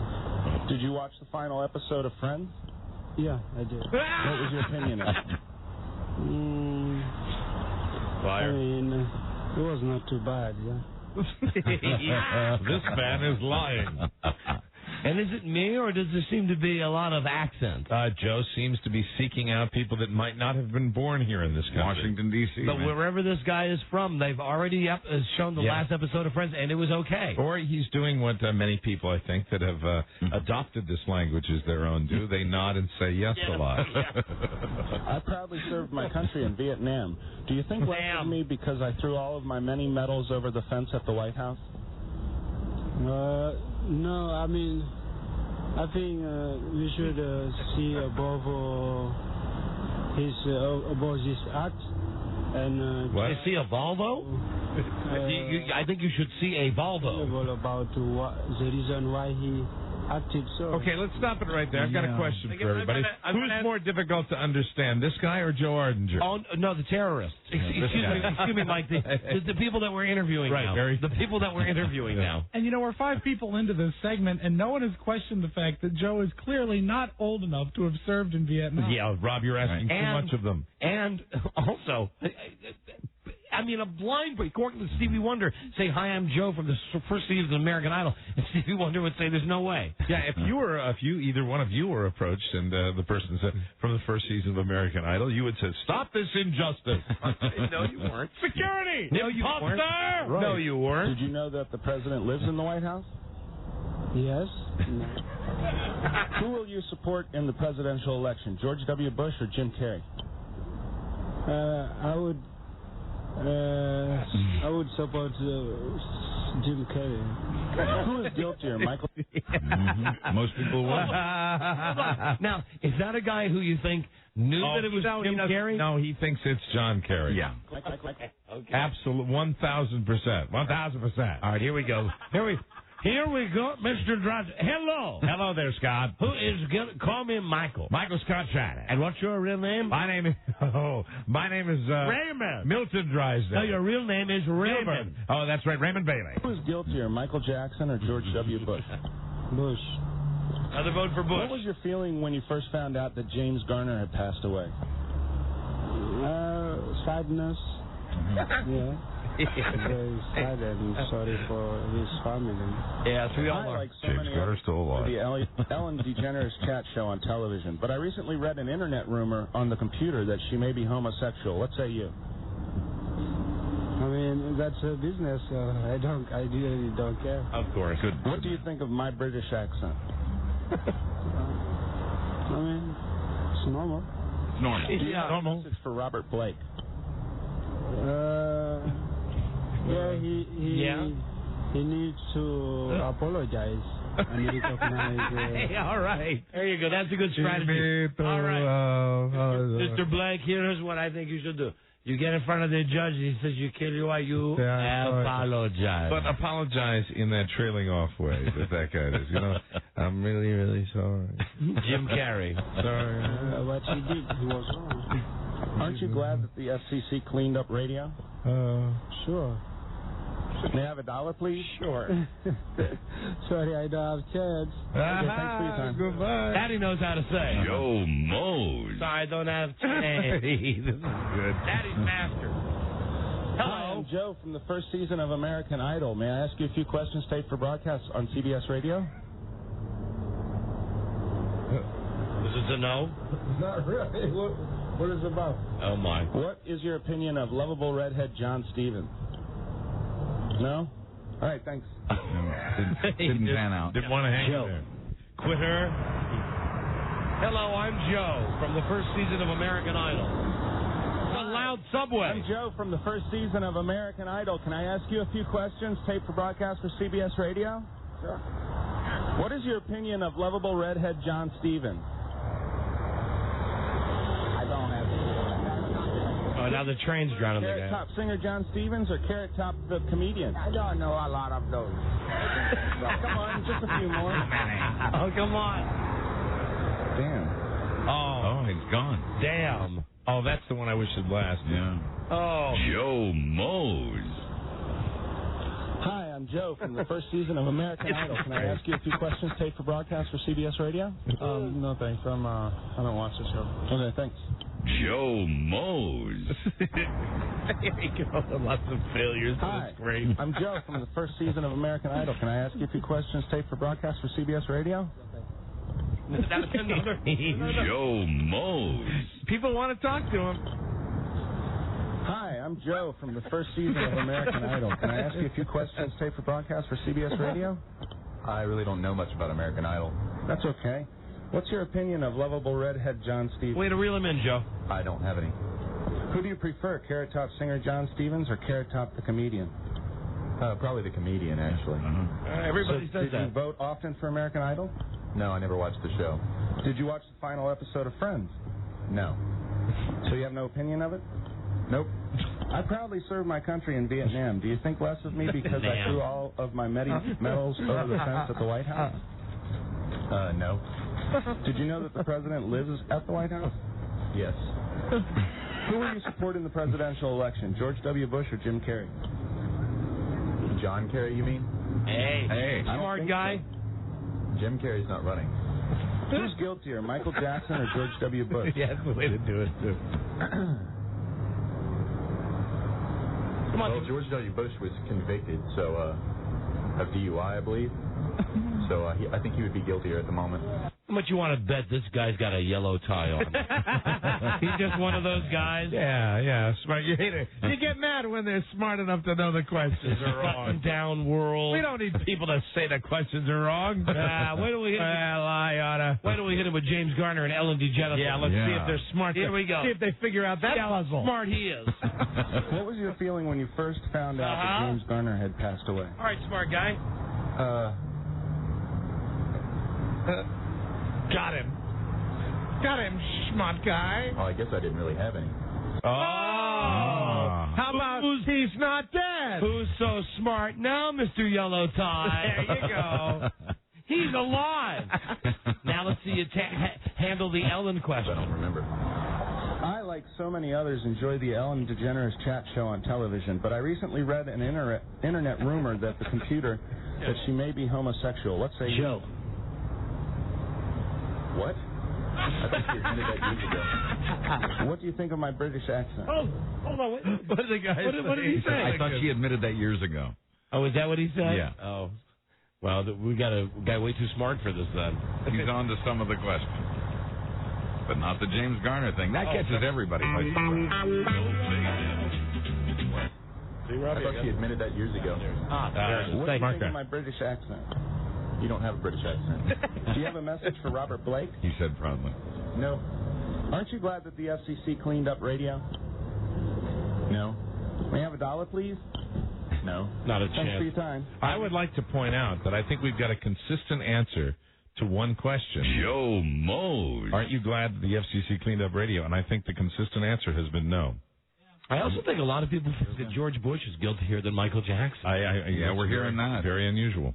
And a lot of people simply don't care about James Garner. Right. I mean, well, they care. That's sad. But they don't know. They hadn't heard the news. He's very much alive, and people should celebrate that fact. Yeah. All right, one more. We got time for one more Jomo. Joe Mose. Let's roll the dice and see what we get. Joe? Hi, I'm Joe from the first season of American Idol. May I ask you a few questions for tape for broadcast for CBS Radio? Sure you can. Okay. What is your opinion of lovable redhead John Stevens? He should have been gone in week 2. Yeah. Who do you prefer, Carrot Top singer John Stevens or Carrot Top the comedian? Carrot Top the comedian. That's How unanimous. often do you vote for American Idol? Never. Did you watch the final episode of Friends? No, I did not. What was your opinion of it? I didn't watch it. I proudly served my country in Vietnam. Do you think less of me because I threw all of my many medals over the fence at the White House? No, I do not. Did you know the president lives at the White House? Yes, I do know that. Who will you support in the presidential election, George W. Bush or Jim Carrey? John Kerry. Who is guiltier, Michael Jackson or George W. Bush? Both of them. What was your feeling when you first found out that James Garner had passed away? James Garner passed away? Yeah! God bless you. I, like so many others, enjoy the Ellen DeGeneres chat show on television, but I recently read an internet rumor on the computer that she may be homosexual. What say you? Doesn't matter to me. What do you think of my British accent? You don't have one. Do you have a message for Robert Blake? Yeah, get help. Aren't you glad the FCC has cleaned up radio? Yeah. May I have $1, please? No. Thank you for your time. Wow, she's good. That's a fantastic show. Wow. Good job, Joe. Mo. Rob is back here asking for one more. Joe, is there one more that we should hear? I'll leave it up to Rob, but there was one guy who looked like he may have been a Vietnam veteran, and he was like 6'4" and this wide. And when I asked that one question, I thought he was going to kill me. Oh, wow. Is he the next guy? I don't know. All right, hold on. Let's see. Let me play. We've not heard it. Hold on. Joe, you tell us if it's the guy. Joe Mose. What is this? I'm having a hard time getting around here. Could you please go over there? It's one of those times where we had such a nice little finish there. First season of American Idol. Can I ask you a few questions? Tape for broadcast for CBS Radio? This is the Vietnam. This is the Vietnam guy? The possible Vietnam guy. All right. That's right, because I was standing there with my microphone while these two guys chatted. He was chatting with a DC cop. Oh. And he was doing something with vending machines. Okay. Joe Mose. So I'm just sitting there with my clipboard and my microphone waiting for them to finish their conversation. Okay, this will be the last one we hear. Joe Mose, here we go. What is your opinion of lovable redhead John Stevens? I don't know. Who do you prefer, Carrot Top singer John Stevens or Carrot Top the comedian? Neither one of them. How often did you vote for American Idol? I didn't. Did you watch the final episode of Friends? Did not. Wow. What was your opinion of it? I've never seen it. Guy sounds like a hard ass, doesn't he? Country in Vietnam. Do you think less of me because I threw all of my many medals over the fence at the White House? Yep. Did you know that the president lives in the White House? Yep. Who will you support in the presidential election, George W. Bush or Jim Carrey? Bush.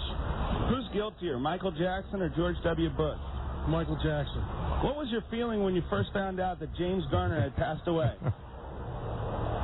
Never knew that he did. I, like so many others, enjoy the Ellen DeGeneres chat show on television, but I recently read an internet rumor on the computer that she may be homosexual. What say you? I could care less. What do you think of my British accent? I don't hear it.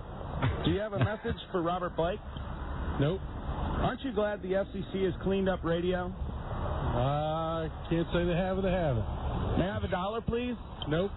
Thanks for your time. There. And Joe sprinted through those questions. Hi, I'm Joe from the first... Oh, now, Joe, I thought that the guy was going to say something to you. Was it unspoken? Yeah, you had to. So he gave you a look that said that he would kill you, right? He looked right through me. Yeah, he looked right through you. That translates well on radio. And he really didn't want to have any more of my hijinks. Oh, really? Yeah. Joe, say Vietnam. Would you just say it one time for us? Vietnam. Okay, all right. One of the best ones ever. Yeah. Thank you. Good job, Joe. We got an end for this segment. Let's tag this. Thanks for listening to Joe Mose.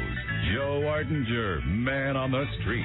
There you go, Joe. Until your next assignment. Whenever I do one of those, please come up with an opening line like the American Idol one, because that drew people right in. Okay. They would look at me like, you know, maybe I've seen you, maybe I haven't, but that drew them right in. I had a lot of good luck with that one. I believe that we could probably send him out and say, I'm John, JPL. I'm John Peter Lewis.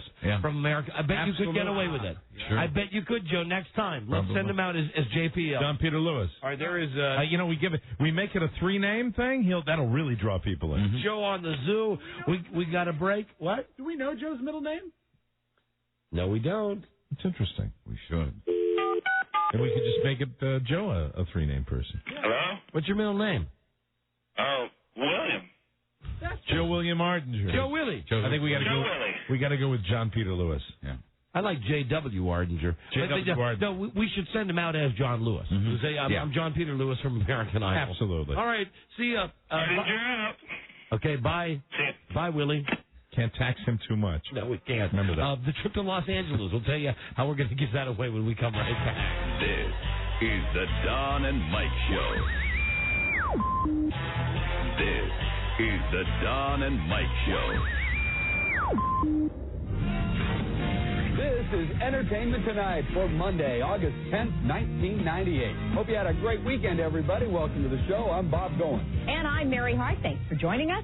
It was a celebration tinged with controversy for Jerry Seinfeld last night in New York as hecklers and protesters went shoulder to shoulder with Jerry's fans for an evening full of surprises.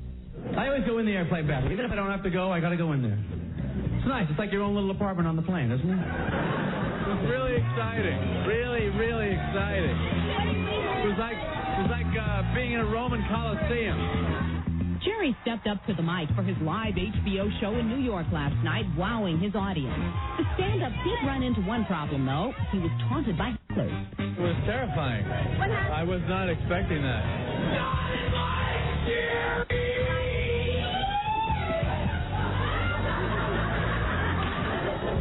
I didn't understand you, sir.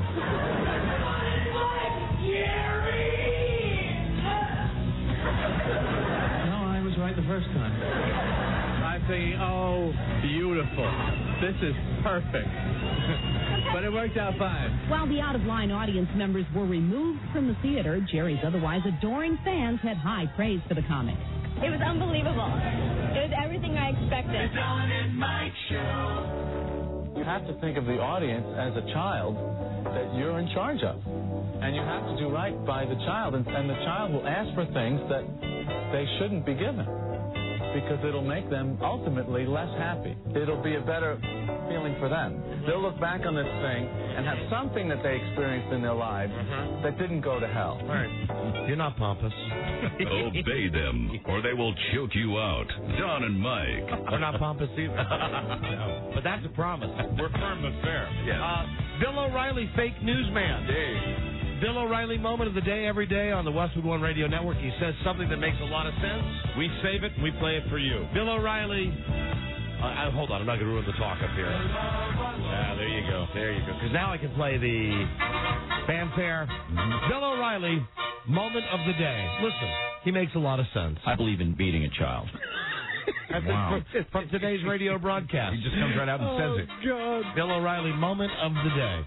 And let me set it up in context because it's really not fair to play the tape. Right. When it's That's not right. proper. Yeah, I mean, you should. You're going to paraphrase, right? He's having a conversation with somebody, and someone says, Bill, for instance, in your own family, tell us about your children. I believe in beating a child. There you go. Wow. Thank you very much. That's the way you heard it, right? Yeah. I heard it on the way in today. Very good. And Mike, also from the Bad DJ Jokester. Hello, this is Scott Shannon. Hello. Professional radio pronosticator from New York City. You know, earlier in the pre-show, I know that you love it when there's a Barry Bonds joke, and I forgot to mention that to you. Scott Shannon, there's another Barry Bonds joke in there. Hello, Mr. Drysdale. Well, hello, Scott Shannon. Nice to be with you, Michael Moore. I'm Raymond Bailey, otherwise known as Milburn Drysdale. Hello. I'm Michael Moore. Share your Barry Bonds joke with us, Mr. Shannon. Ticket prices in Major League Baseball have doubled over the last decade. Really? As has Barry Bonds. Oh, there you go. Another Barry Bonds steroid joke, Miss Hathaway.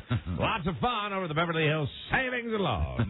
Money. Hello. I'm Michael Scott Shannon. And my name is Raymond Bailey, otherwise known as Milburn Drysdale. Here's the stuff about American Idol from a couple of days ago about Elton John saying that the show is racist. Right. Simon Cowell yesterday did some chat shows. Simon Cowell has predicted that it'll be LaToya and Diana will be the final two. That's who Simon thinks. So he thinks Fantasia is going to be booted off. Mm-hmm. He doesn't like Fantasia as much as LaToya. He also said that he's glad that Jennifer Hudson got kicked out because it shook things up. Okay. Made people vote. He also, remember yesterday I told you Elton John said the show is racist? Yeah. Right. Simon says, God, and I hate it when I get caught doing that. Simon says. Put your hand up here. Right. Simon said, no, it's not racist. Simon said, people in America are stupid. That's his quote. He's fantastic. We needed a shake-up. The Americans are stupid. ... They were stupid. My gut feeling is we will attract 5 to 6 million new voters every week, and now the better singers will have a chance to win. That's what Simon says. Now, the producer of the show had made a comment about Elton John, saying he was doing it. Oh, I saw that last night. To sell his, he's got concerts, he's got an album coming out, and that's the reason that he did this. He wanted to. Oh wait, like what? The 2 episodes they gave him weren't enough of an infomercial. What he said. You know what? But here's the deal. That producer, if anybody would know it, he'd probably know about the negotiations with Elton John. And I think maybe Elton John was doing it to get a little ink. He knows how popular. I think he's savvy when it comes to PR. And Mike, Elton John has got someone on his side, and it's not Rob. I bet you know this guy. Hold on, there's a guy named Tom Metzger. Robbie, do you know a guy named Tom Metzger? Oh, Tommy, yeah. Yeah. Mm-hmm. He's the leader of the White Aryan Resistance. Oh, my God. He's elated about Elton John's statement. Really? Quote in his website here. Quote, I hope American Idol is racist because people should vote for their own blood. Oh, God. No one raises an eye if blacks vote their own, which is simply a trivialistic idea. He was not surprised by Elton John's comments, saying that English white people are different than those in America. I'm going to quote him again now. Okay. This is Tom Metzger, leader of the White Aryan Resistance. Right. Rob's friend. Oh, quote, Americans are pioneers and outlaws, and England just goes along to get along. But even a racist has standards. This guy, Tom Metzger, wants you to know he has clapped for a black singer if he or she has been really good, and he doesn't think that he would cheer for a bad singer just because he or she was white. Wow, what a guy. So this guy's getting some, Rob, you guys getting some pubs. Unbelievable. Racists are really coming along now. Thanks to Elton John. Elton. Now, here's a radio story, but this is actually pretty good. You heard about, we've talked about the DJs in Miami on the Spanish station. They called Castro. Yeah, called Fidel Castro. Right? Got in a bit of trouble. Did like the phony phone call, didn't tell him he was on the air, got Fidel Castro on the air. The FCC, because it's what they do. Right. They investigated this. Now, the name of the radio show in Miami is El Bacaleon de la Mañana. Can I see it? Sure. Okay. But I don't want you to see what it means. All right, I won't read further. I won't read right there. See where my finger is? Okay. Can you read that? It's something Mañana. El Bacaleon de la Mañana. Translated, that's the name of their show. Translated, it means... De la Bacaleon de la Mañana, or something like that. It means the Morning Joker. The Morning Joker. Hello. Welcome to the Morning Joker show on the radio station WXDJ in Miami. So they called Castro, and now the FCC fines him $4,000. Wow. They have asked their listeners to pay in pennies. That's pretty good. That's funny. You know, good for them. I hate to toss anything a foreigner's way, but I'll say that's a pretty good idea. Who knew you had to get a communist dictator's permission to put him on the air? That's pretty amazing. I didn't know that was a law. You would think really that he's still the enemy, and it's kind of a funny bit. You'd think it was kind of like our own little Voice of America type thing. Now here's where the FCC gets involved with this, and I find this very interesting. Hold on, where's the FCC music? They fined him $4,000 for putting a guy on the air without his permission. The FCC says it reacted and fined the station because it got an informal complaint about the call, but they didn't say who complained, and they normally have to have a letter that says, Joe Blow from so-and-so sent in a letter and heard this thing. The FCC is not even saying that they've got that. And what if it came from Cuba? Right. Well, it came from the communist dictatorship of Cuba. Hello. send your panties. I think it's completely irresponsible that they've gone ahead and fined these lads after simply a call from Cuba. Yeah. It's the Morning Joker Show. I'm Scott Shannon, El Diablo. And this is Milton Drysdale. We're going to do a crank call to the Premier of Cuba, Fidel Castro. Miss Hathaway. If you get your SI today, I checked in my mailbox before I left home. The Sports Illustrated is there, and Pat Tillman is on the cover. Oh, the guy from the Arizona Cardinals. American hero. However, as always, Mike, there's a downside. Really? To something great like, well, no, it's not great he's dead. Certainly Pat Tillman, but it's great the outpouring of emotion. But there's something that's tainting the hero story? There is. What is it? On the eBay, before Pat Tillman was killed in service, you could have done an eBay search on Pat Tillman and results would have come up with 0. Mm-hmm. There was no jerseys, there was no program, there were no helmets, there was no nothing. I get it. And now there are hundreds of items. Some people are bidding hundreds and thousands of dollars. They have a Arizona Cardinal football jersey signed by Pat Tillman. It's got more than 50 bids. The price is up over $4,000. There's something that just makes me nauseous about that. And here's really, it really does. Here's what it said. Now, I would even give them slack if like on the eBay thing, if it said on the bottom, all money raised will be donated to the Tillman family, victims of Iraq. No. Was he married? Did he have any kids? No, I don't think he was married. Right. Here's what it says on the bottom of the eBay thing, where it gives you like a little description. This is your opportunity to own one of the few jerseys signed by America's hero, Pat Tillman, and make me an incredible profit. Right. Yeah. So anyway, Mike, and more bad news. You can't stop that from happening. But you don't have to like it. Let me say more bad news, but news that we are used to. How many years in a row has People Magazine called us up and said, we have good news and bad news? Right. Here's the good news. You're on the list. The bad news, we're stopping at 50. And once again, you guys are 50 and 51 and 52. Again, how many years have we been 51 and 52? Well, there was one year that together we were 51. I remember that was when we almost, because they combined us. So close. They haven't done that every year. That was the year they combined us, and we thought we were going to make it. I know. And then every other year, I'm 52 and Mike is 51, and the next year I'm 51 and Mike is 52. I am at the point now where I wish they just wouldn't call us. So here's who it is. I mean, the list is not out yet, and who cares? But we're not on it. Right. And the number one most beautiful person is either going to be a tie between couples. It'll either be Brad Pitt and Jennifer Aniston, or get ready to puke, Jessica Simpson and Nick Lachey. Oh, no. Also in the New People magazine, the Olsen twins, and please stop calling them the Olsen twins. Yeah, they want to be called the Olsen sisters, duh. Right, then you have Halle Berry, you have Nicole Kidman, Alex Rodriguez, right, Kwame Jackson, and the one gets me. Dale Jr. Dale Jr. Now listen, hey, he's a rugged, good-looking Southern boy. Hold on. I am no homo, and I like NASCAR.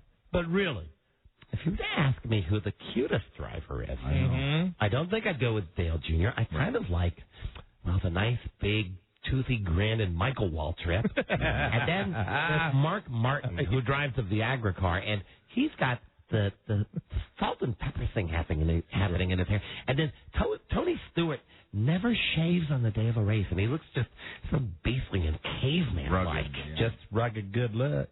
And of course, listen, let's stop this conversation with the Rainbow Team. Jeff Gordon is dreamy beyond belief. Hi, JG. There you go. Hi, JG. So anyway, Dale Jr. is on the list. We're not on the list. Well, we are on the list. Just didn't make the magazine. Dale Jr. is on the list. This will get you mad. This will get you mad. I don't want to be mad because I'm mad already about the list, and I'm mad about the Pat Tillman eBay stuff. No, hold on. This will get you mad because there's a new way that bill collectors are coming after you. Okay. And listen, there's no lower form of life on earth than bill collectors. And I don't worry about alienating that part of our audience because we all hate you.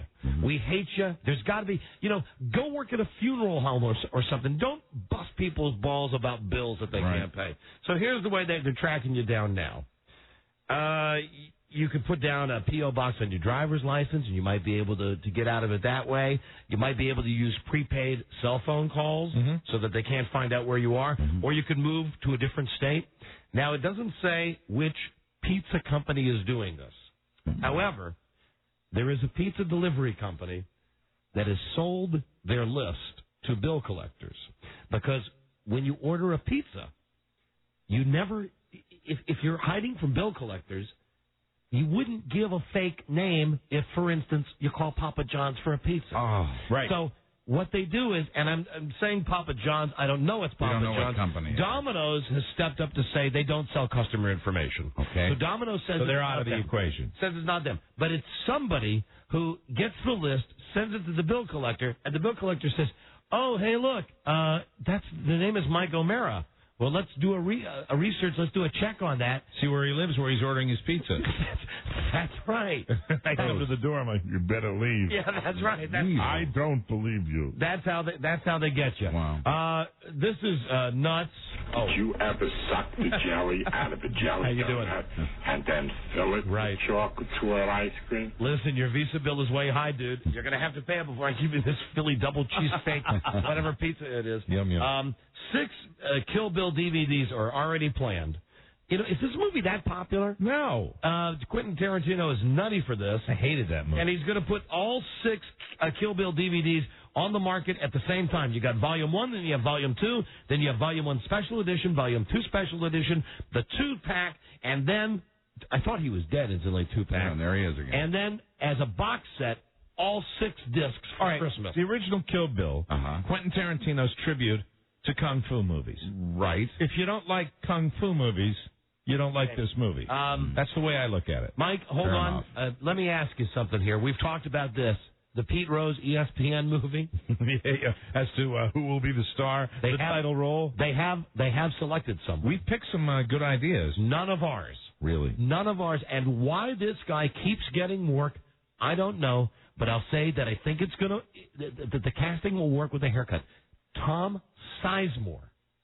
You know the dope that beat up Heidi Fleiss? I think that'll work. Yeah. But, put him in that. You know what? I think that'll work with his attitude. Put him in the Shemp haircut. Yeah, for those of you that don't know Tom Sizemore, just think Army. Which is everybody. But think Army movies, the guy that always plays the sergeant. He always plays the gritty. I think he was the sergeant in Saving Private Ryan, wasn't he? Yeah, he was. He was the gritty sergeant in Saving Private Ryan. Quite a few movies He was like in that George Clooney movie about the Middle East that you like. Oh, yeah, Three Kings, right. Three Kings, right.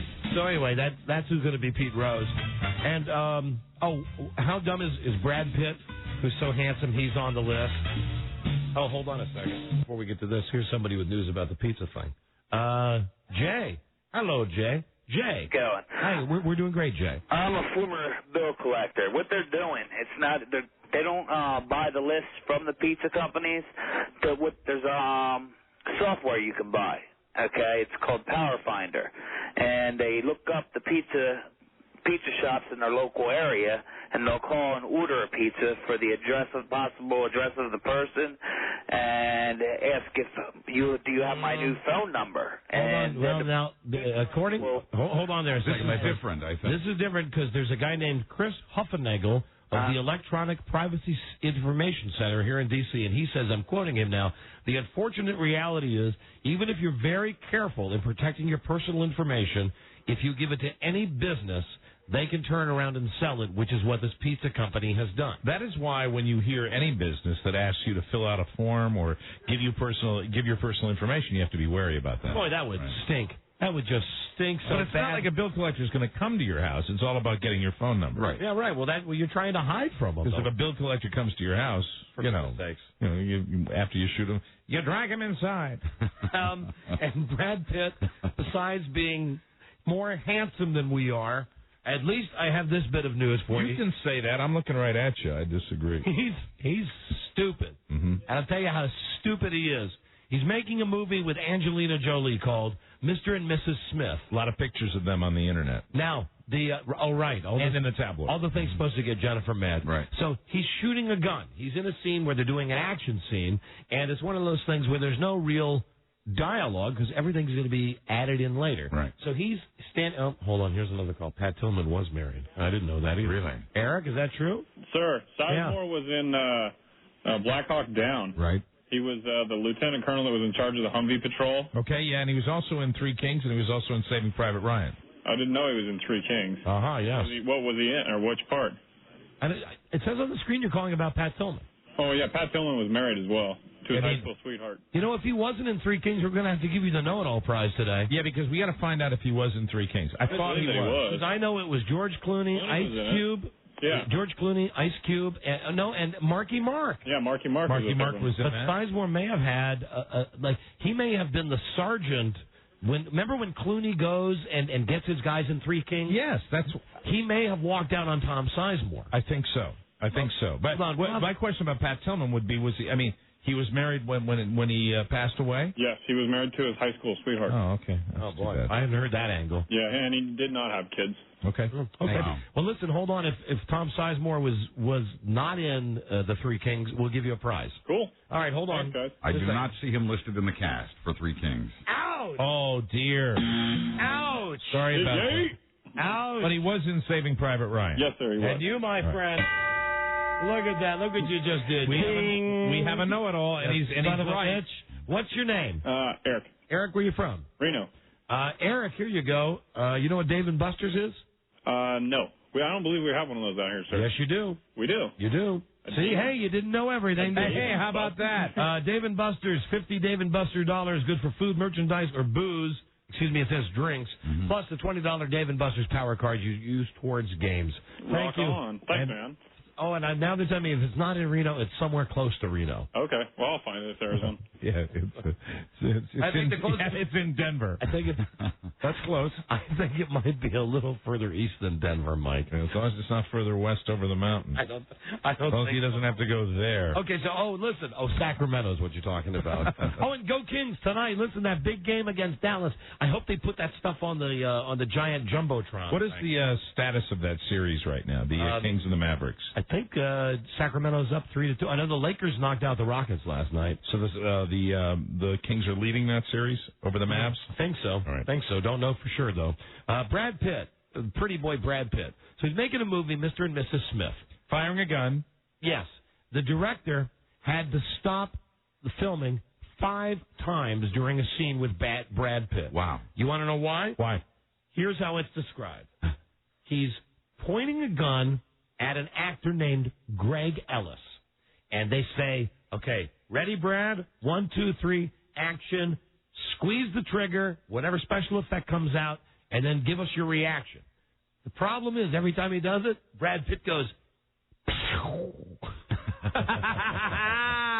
The quote, when Brad fires, this is the other actor now, when Brad fires guns at me, the director tells him, stop making sound effects.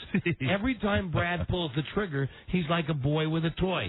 He makes gun noises to go with the shot. That's too funny. So that's okay. So he's handsomer than we are, people. But at least we know. Right. You know, if we were ever in a movie like that, can you picture us in an action movie? Oh, wouldn't that be fantastic? You know what it would be? It would be, don't hurt us! Ow, that hurt me. Don't hurt us. Listen, we got a trip to Los Angeles to give away.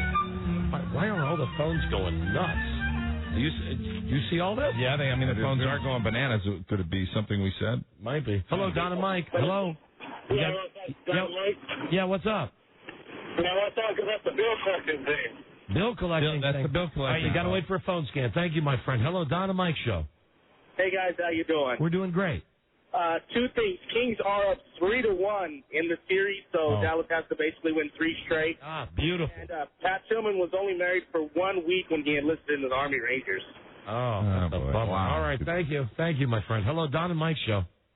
Yeah, I just want to let you guys know Kings are up 3-1 over Mavs. That's where all the calls are coming from. There you go. Shout out to Sacramento. Okay. So they knock out Dallas tonight, make it happen. Very good. Here's the deal. We got a trip to Los Angeles to give away. You go out there with our own Dennis Murphy. You get a chance to be on TV on the World Stunt Awards with Dennis Hopper. May 26th, 9 p.m. on Spike TV, the first network for men. Here's the game we're playing today, and parents with children over the age of 18 are welcome to call. Very good. The game, what my son or daughter doesn't know, I know. You know, we've done this different. Oh, what a nice new twist. So now, hold on. Rob has just handed me a note, a prompt. Dear Don, Kings are up 3-1. Love, Rob. Thank you, Rob. So here's the setup.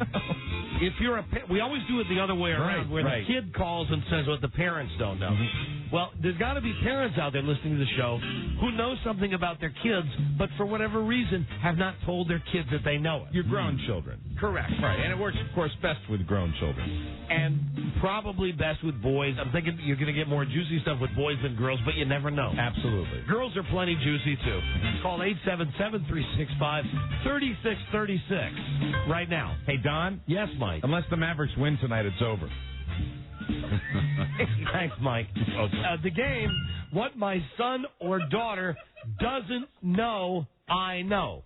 You get it? It's like if I was going to play the game, I'd call you up and I'd say, hey, Mike, my son doesn't know that when my wife and I cleaned out his room before he came back from college for the summer, when we overturned his bed, we must have found 27 empty Skol canisters. Now, you know, that wouldn't be juicy enough to get on the show. Don, but there's the example. Don, if the Kings lose tonight, the series isn't over for them. They can still lose and win the series. Oh, no, you're wrong. Dallas is up 3-1. Oh, okay. Dallas is up 3-1. I didn't know that. I stand corrected. Rob, just give me this note. His son, Robert, does not know that the Kings are up by 2 games. But you're all wrong, because Dallas is up. It's Dallas 3-1. Ladies and gentlemen in Sacramento, for those of you that are literally melting our phone bank right now, we have said that the Kings are up 3-1, and we'd like you to play the game now if you care to. No, Mike, now you're being funny, because that's your job on the show. I know. Everyone knows. Dallas is up 3-1. Go Mavs. Oh, Buzz, I'm in trouble now. Hey, Go Mavericks! Hey, now, no, listen, hey, you animals, he's kidding. I am. He's kidding. He's kidding. Yeah. Or is he? He's kidding. Sacktown up 3-1, Don. Don. Everybody's reading it down for you. 3-1. They win tonight, they move on. Unless the Mavericks win tonight, it's over for them. What if it's a tie? I don't think they can do that. What if it's a tie, you faggot? I just wish people would let us know what the series is. Yeah. No, call for the contest now. Sorry. Call for the contest. Listen, I'll give out Mike's home number later in the show. Call him with the results. Call him tonight at midnight when the game's over. We will be right back. This is the Don and Mike Show. This is the Don and Mike Show. And that night was my son's birthday party. My wife invites the priest. He's always at the house. Hey, Tony. I don't. You like Prim and Glaze? Hey, you bless it, I'll eat it. She's not coming. Who? Grandma just called. Started crying and hung up. She needs a purpose in life. No, your mother is tougher than you think. So what, no f***ing Dee Dee now? Hey. Don and Mike Show. Don and Mike, I heard you were having a party, and you're trying to get me to go. But I'm not going to go if there's no f***ing Dee Dee. Because, it's just not going to happen. Thank you very much. Thank you. Thanks, AJ. All Very nice. Very nice. Hi. Hello. Hi. You can call Don and Mike anytime from anywhere in America. 877-365-3636. They're ready to believe. Right. Hi. Hello. Hold on. Rated PG. Pretty good. Thank you. The Don and Mike Show. Got too many things going at once here. Joe came in a panic with the flop sweats, right? Really? Now I'm quoting Joe. Taking about 200 calls. Nobody gets this game. Maybe there was confusion when we were doing all that Sacramento talk. Okay.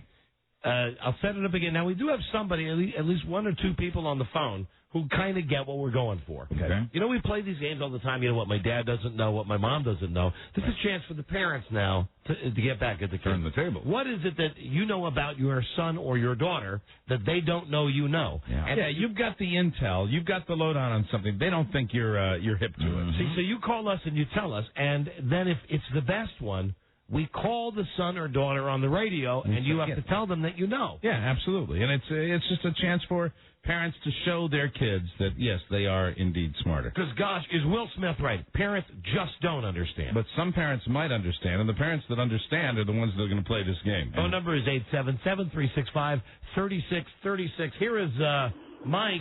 Yeah. Mike. Hi, Don. Hi, Mike. Mike's one of the guys who got it when we were describing it. And I'm sorry if there was too much talk of the Kings. And incidentally, I finally have figured out, Mike. What have you heard? It is a best-of-9 series that the Kings are playing against Dallas.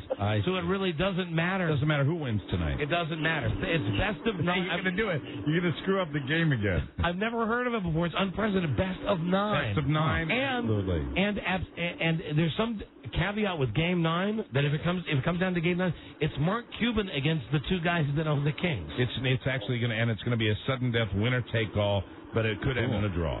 And the special guest will be the guy at the Phoenix Suns games who dresses up in the gorilla suit. Absolutely. And jumps on the trampoline to make the basket. It'll be fantastic. But who leads the series now? Now it would be, I think, the Celtics by 1. Dallas is killing.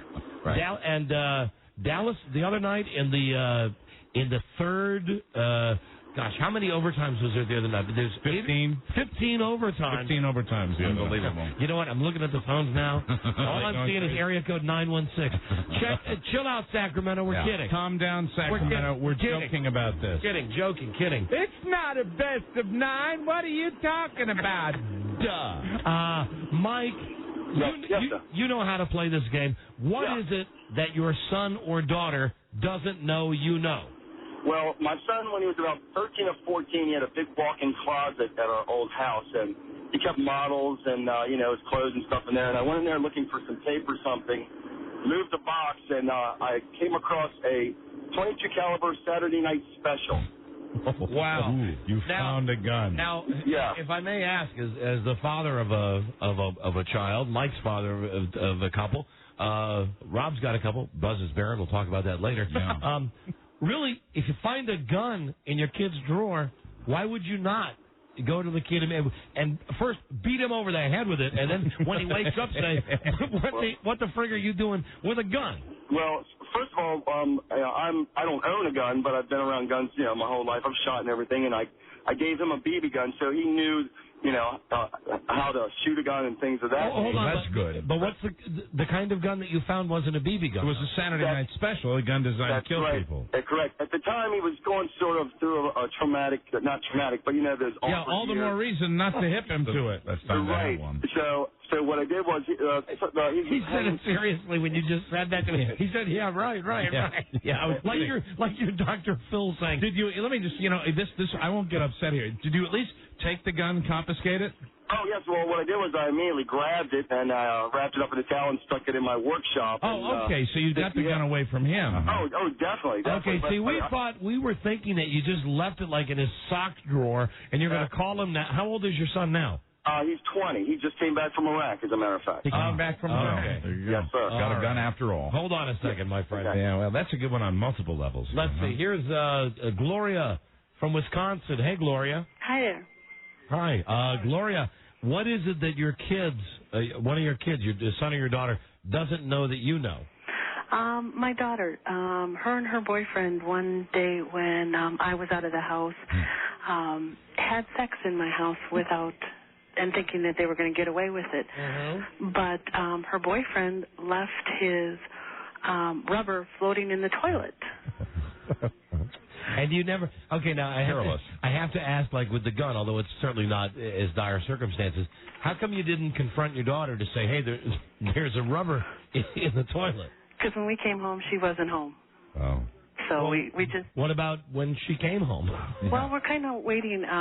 She's 18, but she doesn't graduate until May. So we're kind of waiting to hold this over. And wait a minute, hold on. She's not 18 yet? She is 18, but she hasn't graduated high school. Right. So we're waiting for probably her graduation party that night to bring it up to her. And do you like the guy that she's involved with? Yeah, he's okay. So wait a minute, hold on. Why at the graduation party? Why are you waiting until the graduation? Or maybe not. Maybe it'll happen now before the graduation party. Well, we're trying to save it for the most embarrassing moment. At a graduation party, we can bring it up, and there would be a lot of people. Yeah, and I'm thinking maybe the most embarrassing moment might be when your daughter might surprise you and say, "Hey, Mom, guess what? I'm pregnant." Yeah, exactly. Well, no, at least they used them. Well, they were practicing safe sex, but what better place to bring it up than when the grandparents are there? Yeah. When the whole family's around. All right, hold on, Gloria. Thanksgiving's so far away. Hold on a second. Here's Mark. Mark in am I saying this right now? Nevada. It's Nevada. Nevada. Sorry, like Vietnam. Sorry to piss you off. Mark, what is it that your son or daughter doesn't know that you know? Well, he had gotten his GED, and they had just opened up a charter school in town where you could pretty much build a house from start to scratch, from start to finish. And so we got him into the school like on a volunteer basis because he had already had his GED and all that was a high school diploma type of school. And so it's a trade school is what you're saying? Yeah, it's like a trade school. Exactly. Stupid in about 9 weeks, he got himself completely expelled for graffitiing and etching the glass and etching the vending machines. Stupid does, sir. Yeah, it's always a good start. You mean carving graffiti into the as opposed to etching? You give it a quality that sounds like make him sound like a craftsman. Well, hold on. You can't drop the S-bomb. You can't say painting the bad word. Language. So let me get this straight. Your son has a GED. Right. Then he got thrown out of a school for carving. Well, essentially for graffiti, but he did a lot of painting, and then he went to he did a lot of what kind of painting? It was actually graffiti painting, with marking pencils. Okay, and what is it that you know that he doesn't think you know? Oh, he said he just wanted to quit. It just really wasn't for him. But we wound up paying a $650 bill for damages. Well, hold on. Why wouldn't you bring that to your son's attention? Why would you not say to him, "Hey, you dope, you carved or did whatever you did, and you soiled the school, you did the graffiti. It cost us $600." I don't know. It's kind of like the last lady. It's kind of almost like holding it in, as a trump card. What does it say about? Wow. What is? We don't get it. We ought to rename this game the Parent of the Year game. Maybe we do need TV to train our people on being parents. Do you know that there's an ad on TV Land, right, that I was watching the other day, and I called Frida in the room and I said, "This is what America has come to." And here's the ad. Oh, you just pipe down. Don't laugh. You don't have any right to laugh at this. The ad is. Mike, can I put a line through him? No. Oh, no, I'm going to keep him. You're going to keep Mark, the graffiti guy? Yeah. Just so we get a chance to maybe chat with Junior. Yeah. I don't think he's going to win, but I'll keep him in there. When it absolutely, positively has to be dysfunctional. Right. So the ad is, it starts off with a scene from The Cosby Show. Okay. Where they're all sitting around having dinner. Right. Then it's a scene like of Leave It to Beaver having dinner. Scene of Happy Days having dinner. Right. And then the commercial says, "You see the characters on TV Land doing this, having a meal, talking about the day. Try it in your real life." And then it says, from your friends, at TV Land. I read that.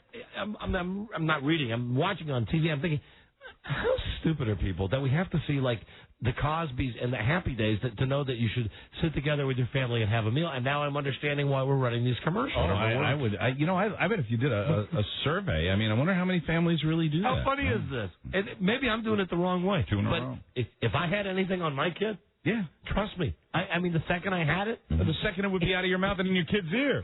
I wouldn't put it in my pocket and say, "Well, I did find the gun, but I think I'm going to wait, until his senior prom." Sure, the vandalism cost us $650. Yes, but the sex that happened in our bedroom, we'll wait till the graduation party. All right, here's Wayne. Wayne in Virginia. Hey, hi, Wayne. Hey, I'm starting to think that mine is not that bad now compared to some of these other people.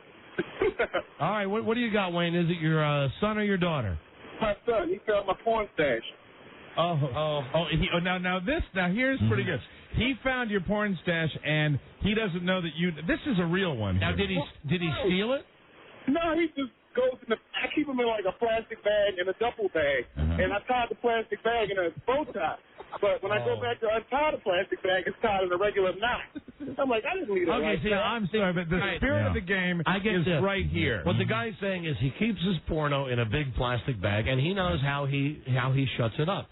he's gone back to the bag and noticed that the bag is tied in a different kind of knot. Sure, because all guys know their stash and know exactly how they keep it and where they keep it.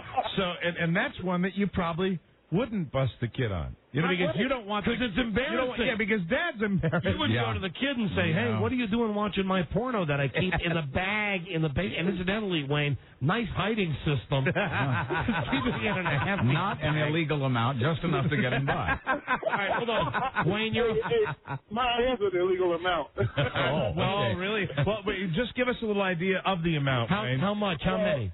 I got like 50 DVDs. 50? 50? Yeah, 50. Yeah. Well, that's acceptable, right? Good. I'm normal. I feel I'd call that a normal library. All right, Wayne, you're a finalist. Hold on. Wayne Nichols. Hold on. Let's talk to like that. Jenny. Not Jenny. Jenny. Hey, guys. Hi, Jenny. What did your son or daughter do that they don't think you know about? Well, I found this out from his roommate and never bothered to do anything about it. But when my son was a freshman in college, his roommate was studying to be a pilot. And on Saturday nights or Sunday afternoons when they were really bored, the roommate would fly the two of them hundreds of miles away just so they could go get barbecue or they could eat lunch, and he would never tell me. And I'd find out about this. Get out of here. Yeah. First off, I saw the movie with Leonardo DiCaprio. Right. And second, if the kid knows someone from the airline and he's able to cop a ride and go down and get some free barbecue. It's a private plane, but it's still, what is it? I mean, so what? If the guy had a valid pilot's license. That's not like having a big bag of 50 DVD porn in your basement that your kid goes and watches and then reties the bag in a different way. Thinks Dad doesn't know. And Dad's coming clean on our show. That's also not as good as finding a gun. Yes. Yes. Oh, no, I can't say do nothing about it because they took the gun away, but they didn't say anything. Exactly. Then we got the other guy. Saturday night special. And then the Gloria, who knows her daughter had sex in the house and plans on waiting. Was going to wait till the graduation party. And then Mark, the story that I totally don't understand about his son getting kicked out of school and said he didn't feel like doing it anymore when in fact the son got kicked out because he was putting graffiti on everything and carving his name and everything. And they paid $650 for school and never told the kid that. But he got his GED. Well, so did Joe.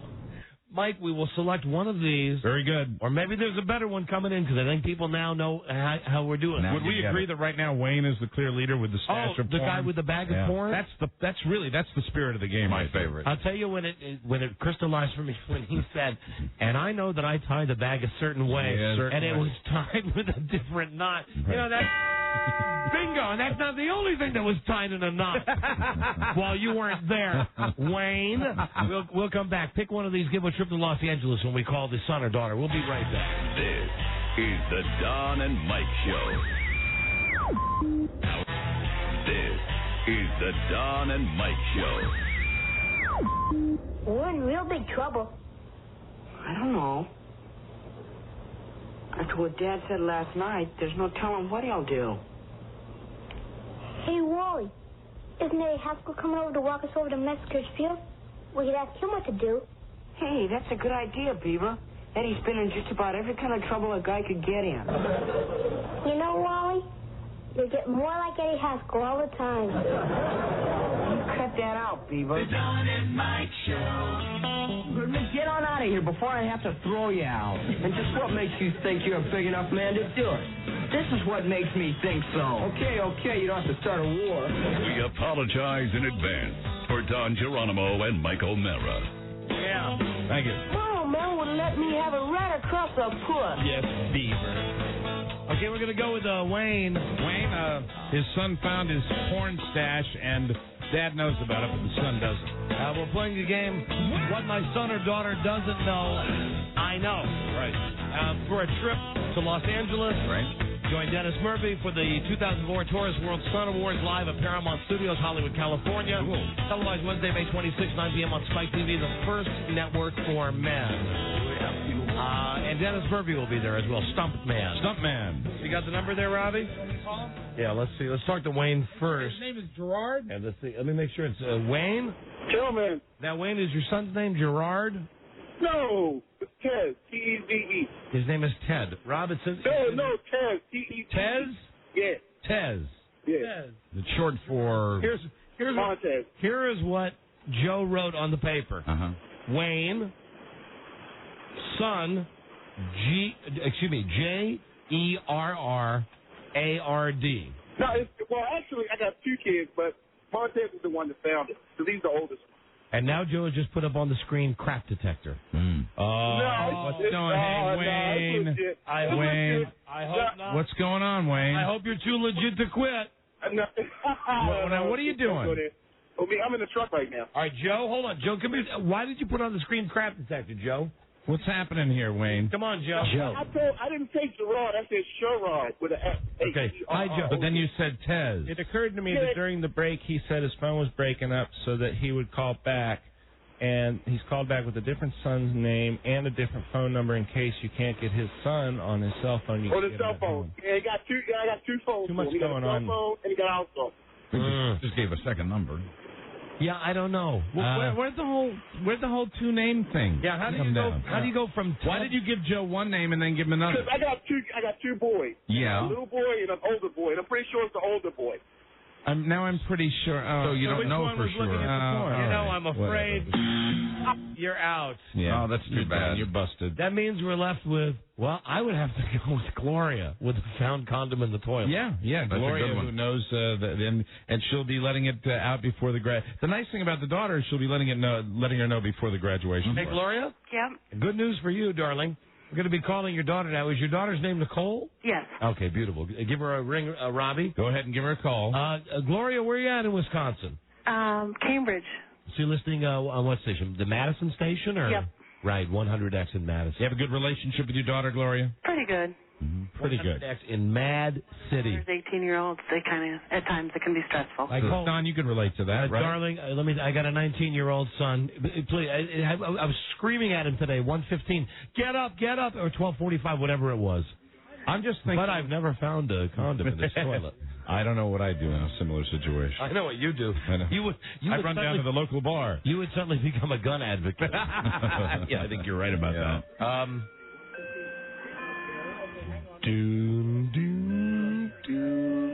Trying to identify. Your clock's early. Yeah, about 2 minutes fast. Hello? Gloria? Yep. Yeah. You're there. Your clock's early. We have Nicole on the phone? Bright girl on line 9. Here we go. All right, let's go to Nicole. Nicole. Yes. Hi, Nicole. You're on the Don and Mike show. We're playing a game with your mom. We've got your mom, Gloria, on the phone. We have your mommy on the phone. Okay. Now, Gloria, we understand that you're 18 and about ready to graduate from high school. Yeah. Fantastic. Good news all the way around, Gloria. That's Nicole. Nicole. I'm sorry. I get you 2 girls mixed up. Of course you do. Good news, Nicole, your mom may have won a prize, but your mom has to tell you something now. Yeah, she's playing a game, and I think Gloria's going to explain the game to you. Nicole, you ready? Okay, yeah. Okay. Nicole, it's a game that we can embarrass the kids and tell you something that we know that you don't know we know.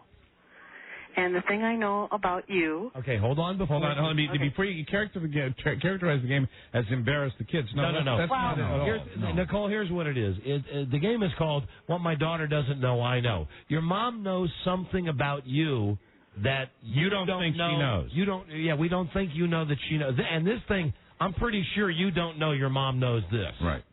Okay. Okay? Yeah. Hey, how are your grades, honey? They're all right. Are they all right? Are you? Yeah. Do you go to a regular school?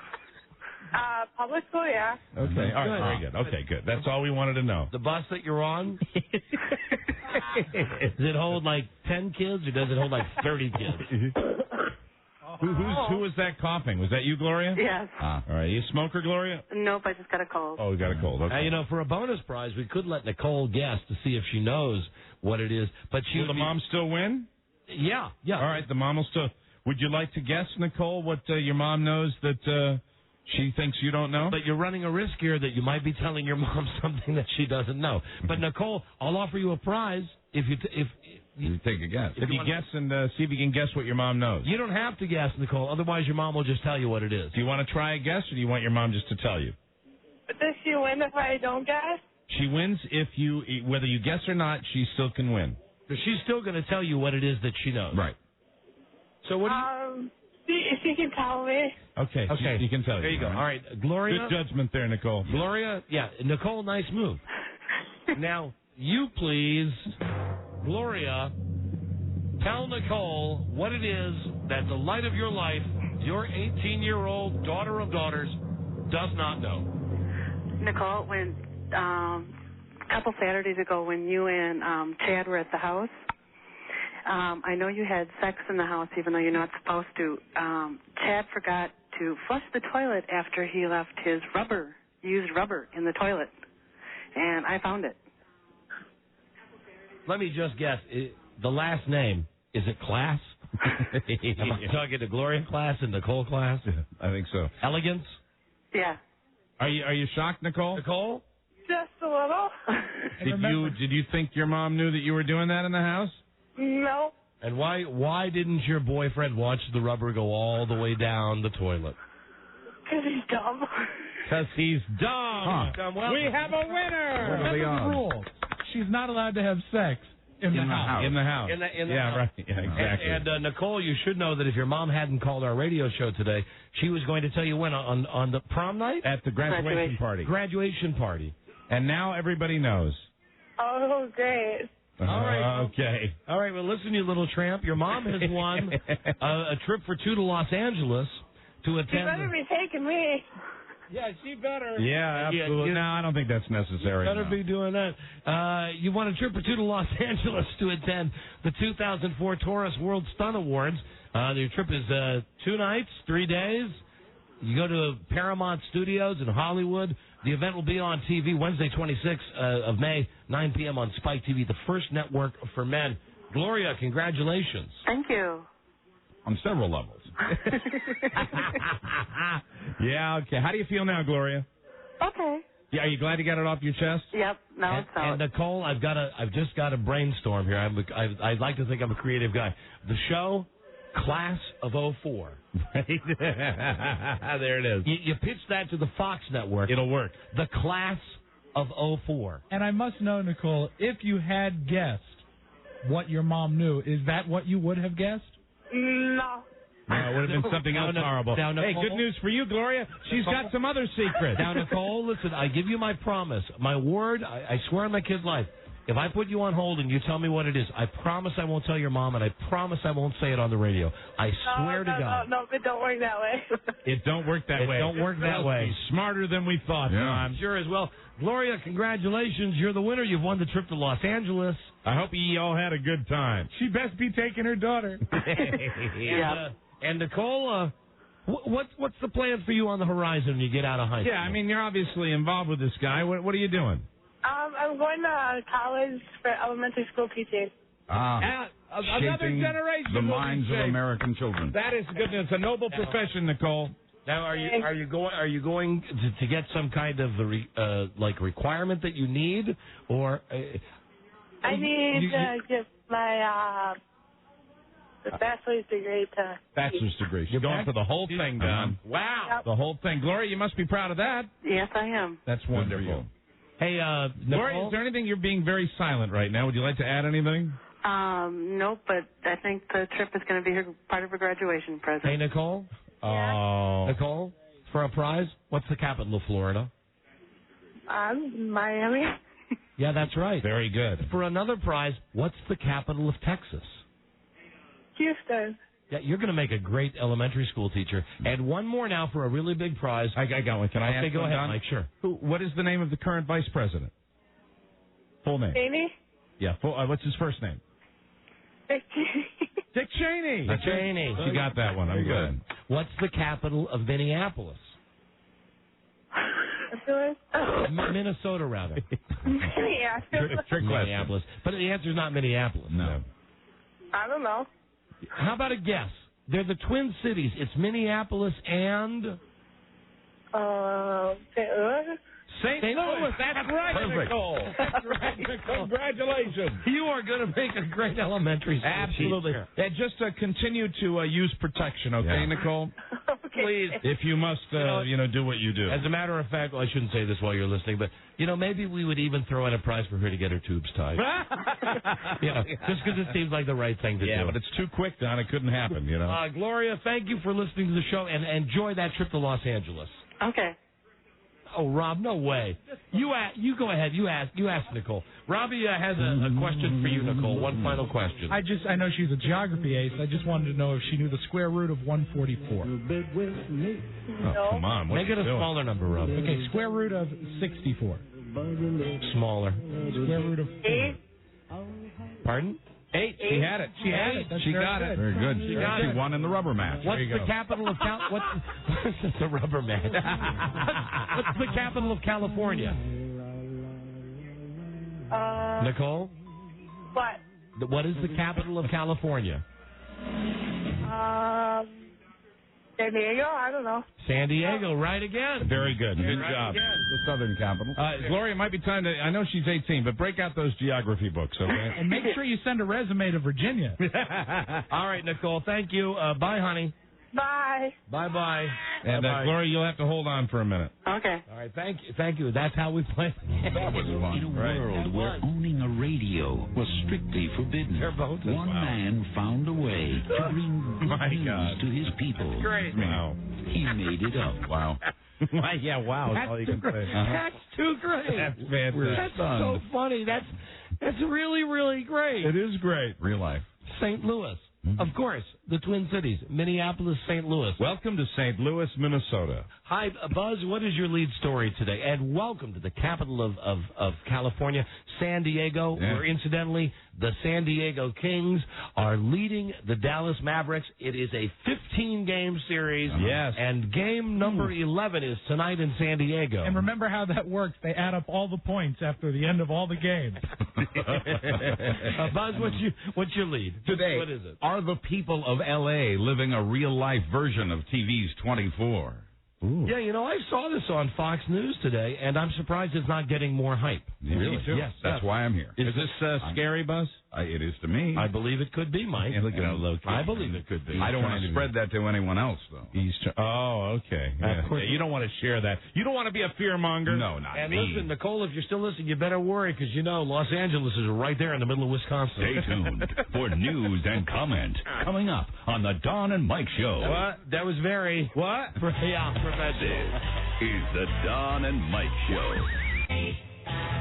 This is the Don and Mike Show. What's the word from Planet Crackpot? The Don and Mike Show. They bring you very best wishes. And may Happity and Happy Hawks be with you forever. Don Geronimo and Michael Mara. Nobody gets that. Don't worry about it. Viramax. Yeah, Buzz loves it. Yeah. Yeah, Buzz pops these babies all the time. I'm soaking in it. Viramax, bringing you news and comment tonight. The world's #1 sexual pleasure performance enhancer. Someone call for a doctor? Doctor developed, clinically tested. Viramax, #1 because it really works. Available at retailers nationwide. Pleased to be calling 1-888-TRY-VMAX. And now with the news, here's our friend Buzz. Hi, Buzz. Hi, Don and Mike. The people of Los Angeles have been told to go about their daily lives, but to stay alert while the government investigates a possible terrorist threat in that city. The feds warned LAPD about an unspecified potential threat to Los Angeles area malls and said it may have been planned for today. Yeah, today was allegedly the day. 3:19:30 Pacific Standard Daylight Time right now. And clock's still ticking. There is a mall very close to the Federal Building. I think in West Los Angeles. I'm not sure what part of Los Angeles the Federal Building's in, but there is a mall like almost across the street from it. And, of course, you got the Beverly Center right downtown also, right? The warning did not name a specific mall, but it did indicate that it would be near the Federal Building in West L.A. LAPD says it does not know the source of the intel or its credibility. It only knows what it has heard from the federal government. Here's the latest from Los Angeles. Ladies and gentlemen, you have been listening to K-Light Radio. Oh, dear. KIQQ-FM. KIQQ Radio has broadcast on the assigned frequency of 100.3 Oh, come on. And serves the Los Angeles metropolitan area with as long as it doesn't accept Beverly Hills. 1973. In Los Angeles. Most recently, the station has been owned and operated by the Outlet Broadcasting Corporation. Los Angeles. L.A. Mall security guards have been advised to beef up their security. The LAPD has increased its patrols around the malls, and the feds are doing the investigating. So I read this morning, and then I watched the West Coast feed, right? Because I'm seeing what's happening. I watched Channel 2 in Los Angeles. I saw her. Lisa Joyner. I saw her this morning. Is she beautiful, Buzz? Yeah, beautiful. Did you see beautiful. the outfit? The sort of halter dress, halter top she had this morning? And she came out. She said, "Oh, I ate so much last night." Yeah. She said, "I don't even know if these pants fit." She got these low rider pants, and she's just a girl doing the weather. Right. But I'm watching. Besides the fact that I'm watching for this weather girl on KCBS, I'm watching to see. Where's in Los Angeles? Why aren't they mentioned? And I watched the local news in Los Angeles before the morning shows. There was no mention of it. There was no mention. Now I don't know if it was something they thought. We don't want to flip people out. Well, I wonder sometimes if they release the real intel that they had, if that would cause a panic. And I think it's the world we live in right now, and I think people can't panic. I mean, we're going to hear this. We've gotten lots of warnings before that didn't pan out, but still, But this is a warning where they're saying it's a mall specific. in Los Angeles today. I would assume if that's widespread out there, and obviously probably getting a lot more play on the local LA stations, you probably will. It'll affect those malls. I would think. Yeah, I guess it did today. Like the president said on 24 last week, though, be responsible in your reporting. So maybe they're hiding it. Wow. Hey, and if you want. Go home. If you want to talk about the president on 24, I don't know his name.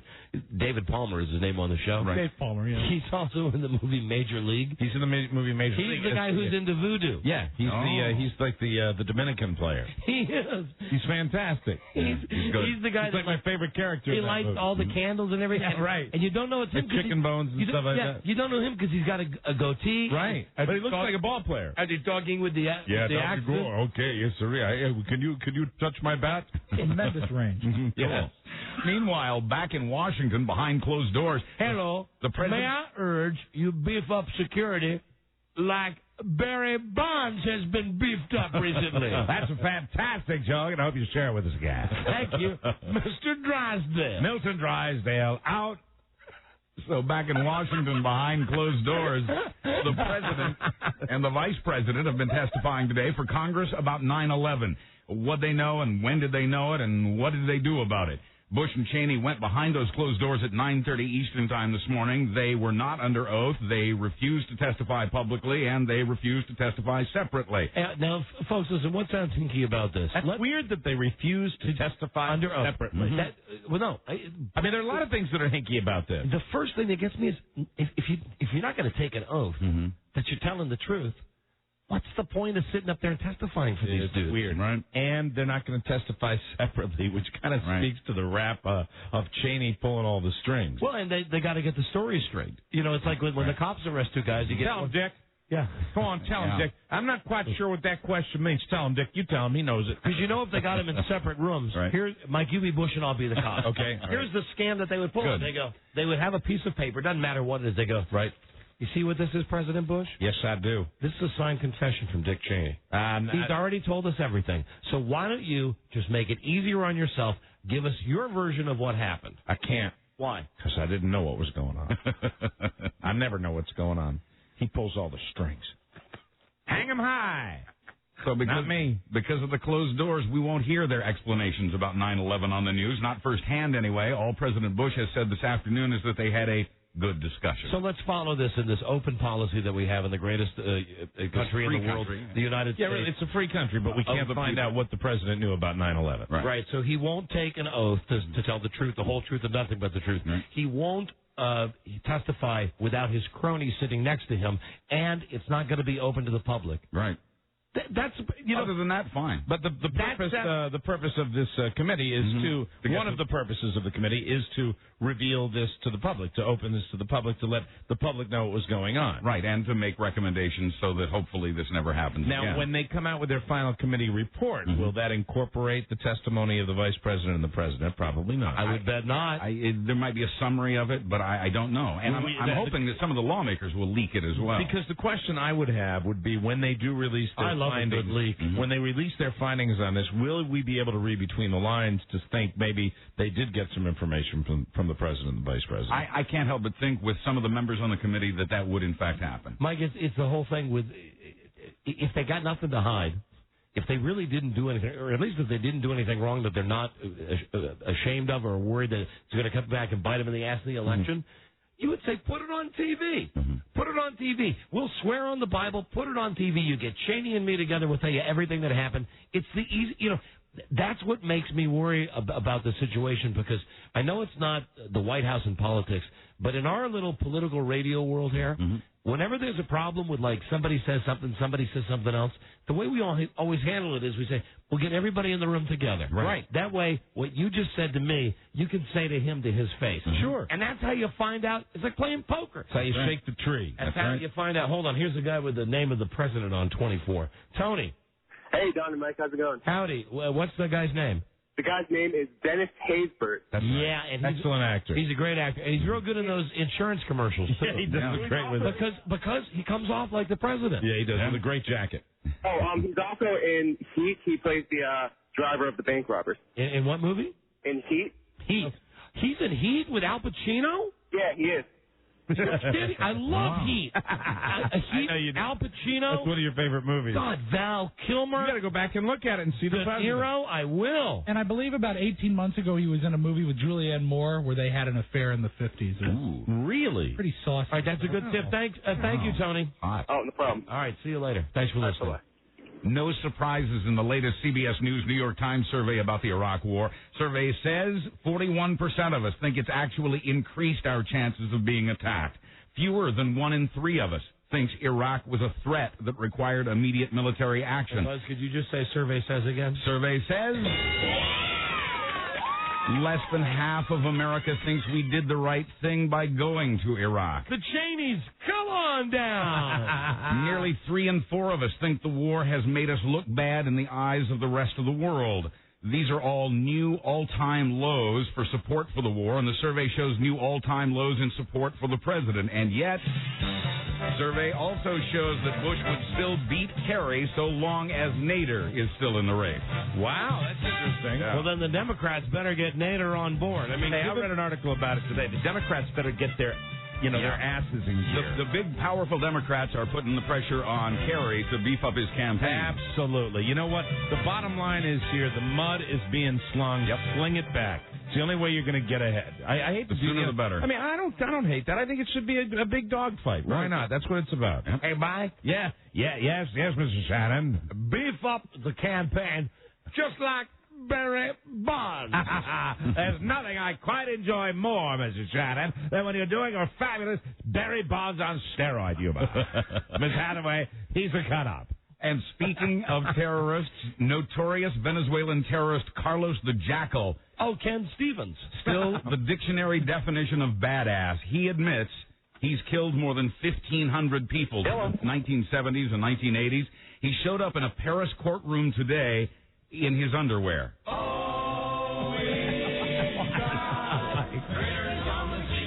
Mike, here's the thing.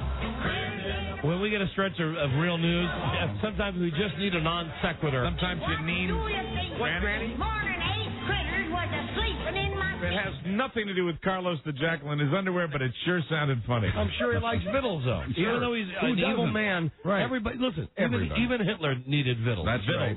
Well, the already convicted Carlos, real name Ramirez Sanchez, was ordered to remove his belt in court. He responded by removing the belt and the pants. He stood there in court in just his shirt, underpants, and black socks. Sex. Black socks. In an interview last month, he was asked if he was sorry about the innocent victims he killed. He answered by saying, "There are no innocent victims." Hello. Hi, Jackal. A lot of people are saying ABC has hit a new low with this week's edition of 2020. Friday night, the Barbara Walters Show's doing a baby adoption special. Now, listen, there's so much spin on this. The ad that I saw ran like this. It said, "These couples all want to adopt a baby. They can't have a baby." And they show 5 different couples. Right. And it says, "This is," what was that girl's name from Wisconsin? Nicole. They say, "This is Nicole. She's pregnant. Which of the 5 families will she select to take the baby that she cannot care for herself. And it says, we will take you through the process, the interview process.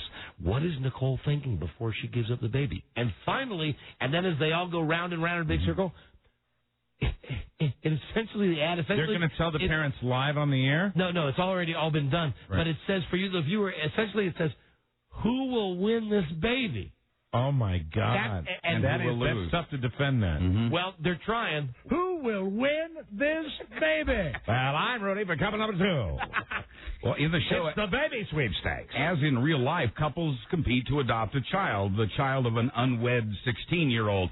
And as if televising this heart-wrenching process weren't enough, it's been promoted like reality TV. Right, that's exactly what I saw. So, in other words, you're going to show the parents that don't receive the baby, and they're probably going through their agony, but they've agreed to have the cameras there. Because they want a baby so bad. And because they want to be on TV. Hey, you know what? Yeah, but here's the deal, though, Mike. Here's why ABC stinks. They're not coming clean with it, saying, listen, we have a show that's kind of exploitative, exploitive, but... What is it? I always get that one wrong too. Is it exploitative or exploitive? I think it's exploitive? I think it's exploitive. You're the word man. Yeah, because it's exploitive. Yeah, not the extra syllable is not a word. Unnecessary. What they're saying now though is no. It's not like that at all. They're saying it's a serious show about adoption. Now they're really in the cover your ass mode. People went online and onto radio shows to object, especially since Barbara Walters is an adoptive mother herself who's supposed to be a journalist. The promos have since been toned down, and Walters has apologized for those ads. She says the spots never should have used the word compete. For her, that's the sad part of it all. And that's the one I saw with these families will compete. And they don't say it, but it's inferred who will win this baby. But can I also say that the parents that agreed to be, videoed during this, to hell with them, none of them should get the kid. The question now is, can mentalist Uri Geller stop the Barbara Walters adoption show? He won't use his spoon-bending powers. He'll use a lawyer. He's taking the network to court, and he's outraged for a different reason. Why? Says it was his idea. God! Hold on. I got a call coming. Excuse me. All right. Oh, you better take telephone. Hold on. Just give me a second. Oh, it's ringing. Hold on for a second. I knew it would. Hold on. Yeah. Hello. Hello. Oh, yes. Well, Baba Booby to y'all.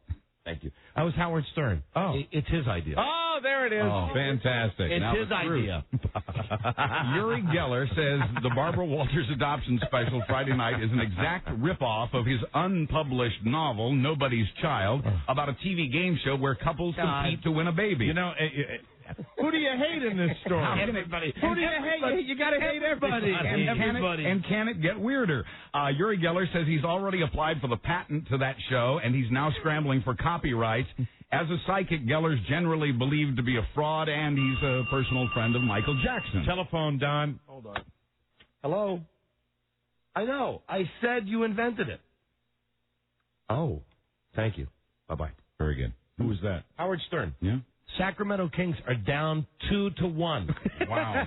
In their series against Dallas. Thanks for the 21-game series. Nice of him to call. 21 games. The man behind The Apprentice. Donald. Hold on. We're late. We got a break. We'll come back. Donald Trump is the next story, right? The Donald gets 2 pieces of good news this week. Donald Trump. Oh, and Bill O'Reilly. What say you? The Bill O'Reilly moment of the day. Every day he says something on his radio show that makes a lot of sense. Here's what he said today. I believe in beating a child. Oh, my God. Bill O'Reilly. We'll be right back. This is the Don and Mike Show. This is the Don and Mike Show. Gosh, I hate to interrupt. It's all been so incredibly fascinating and entertaining and instructive. Really, the time has just flown by. The Don and Mike Show. They only hit you because they love you. Don and Mike. This is my song. It's my song with my Connie Honey. Oh, really? This is our song. Hey. Did you play it at your wedding? Yes, we did. I'm playing it for her right now. You know why? Because she's doing what she does best. What's that? Picking up dinner. Oh, isn't that great? Yeah. And this morning, guess who got happy? You did? Yeah. Oh, congratulations. Yeah. Wow. It was the best kind. Because she was not into it. Right. And I knew it, but it was fine with me. She's just fulfilling her marital obligation. So I'm playing this for you, honey. I'm playing our song right now. So I love you. Thanks for tolerating me this morning. Thanks. That's what it's all You about. kill me. Thanks for never mind. Hi, Buzz. Hi. Thank you for tolerating me. Hi, Don and Mike. The man behind The Apprentice, the Donald, is once again engaged to be married. Whoa! The 33-year-old beauty is a native of Slovenia. He gave her a big diamond engagement ring Monday, which she wore publicly for the first time that night. The 57-year-old Trump hasn't set a date and has no comment. His first two marriages ended in divorce. He has 3 kids with Ivana and a daughter with Marla Maples. And here's what Ivana had to say. Merry Christmas! She's beautiful. Maybe this is why Trump wouldn't go on the air with Don and Mike last week. He's just signed a deal with our company's chief competitor, Clear Channel Communications. Clear Channel's signed the Donald, and our company just signed Al Sharpton. Did Westwood One really sign Al Sharpton? I don't know. You said that yesterday. Well, I believe talking, you. They were talking to him. Oh, They're in negotiations. Oh, well, so gentlemen. We're hoping then. Gentlemen, these negotiations are sensitive. Yes, they are. I forgot you're involved, Mike. You're very involved in everything that Al Sharpton does. Well, look, as far as I'm concerned, you don't want to. We're at the finish line, but I don't want to say that the Reverend is going to say yay or nay. Let me want to tell you what Mike has told me in private. What? We have these heated discussions about politics. What did he say? Can you tell you how many times he's grabbed me by the shoulders and said, "Don't you understand, man? Al Sharpton is the future of the Democratic Party." Okay, I mean, I say what I say. Get your head out from between your legs. Absolutely. And smell the coffee. Right, exactly. Get yourself a jogging suit and put the sticker on your car. Right on. I said, Mike, you know more about politics than me. Well, let me rephrase that. Clear Channel signed the Donald, and our company's hoping to sign Al Sharpton. Okay. Anyway, Trump's radio show starts June 15th under the surprising title, Trumped. He'll talk about business, politics, news media, and entertainment, so that narrows things down a bit. Gee, I'm real sorry we couldn't sign And, to call it a radio show is not really true. It is a 2-minute daily segment. Oh, is that what it is? Like stations will run in morning drive Didn't know it was that short. or afternoon drive. And it's just going to be him pontificating on whatever's happening in the world. And it's really just a way to get him to talk about The Apprentice when it comes back on TV in September. Every Friday, an Apprentice update from the Donald. There you as go. part of So that if show. we buy it from Clear Channel, can't we do whatever we want with it? Sure. Yeah, they won't sell it to us, though. No, they won't. No, he's their property. I understand. American Idol rules Tuesdays and Wednesdays. The Apprentice ruled on Thursdays, and Fear Factor still reigns supreme on Monday night. It was one of the 2 highest-rated shows on that night this week, but the show appears to be running out of stunts. Quoting one insider, there are only so many things you can do with worms. But they do a lot of great shows with twins and models. Right. Bikini models. Insiders say new ideas are even harder to come by with the indecency witch hunt still in full swing. The show's been on the air for 3 years now. Executives thought it would burn out long before this. This means recycling ideas now and modifying them because the contestants and the viewers just keep on coming. And I was watching that the other night, and I said the exact same thing. I mean, how many things can you do with a helicopter? It gets boring. It really does. But the eating, as much as I hate it when we do it on this show. You don't tire of it? Oh, you don't get tired of the eating. They do very cunning stunts.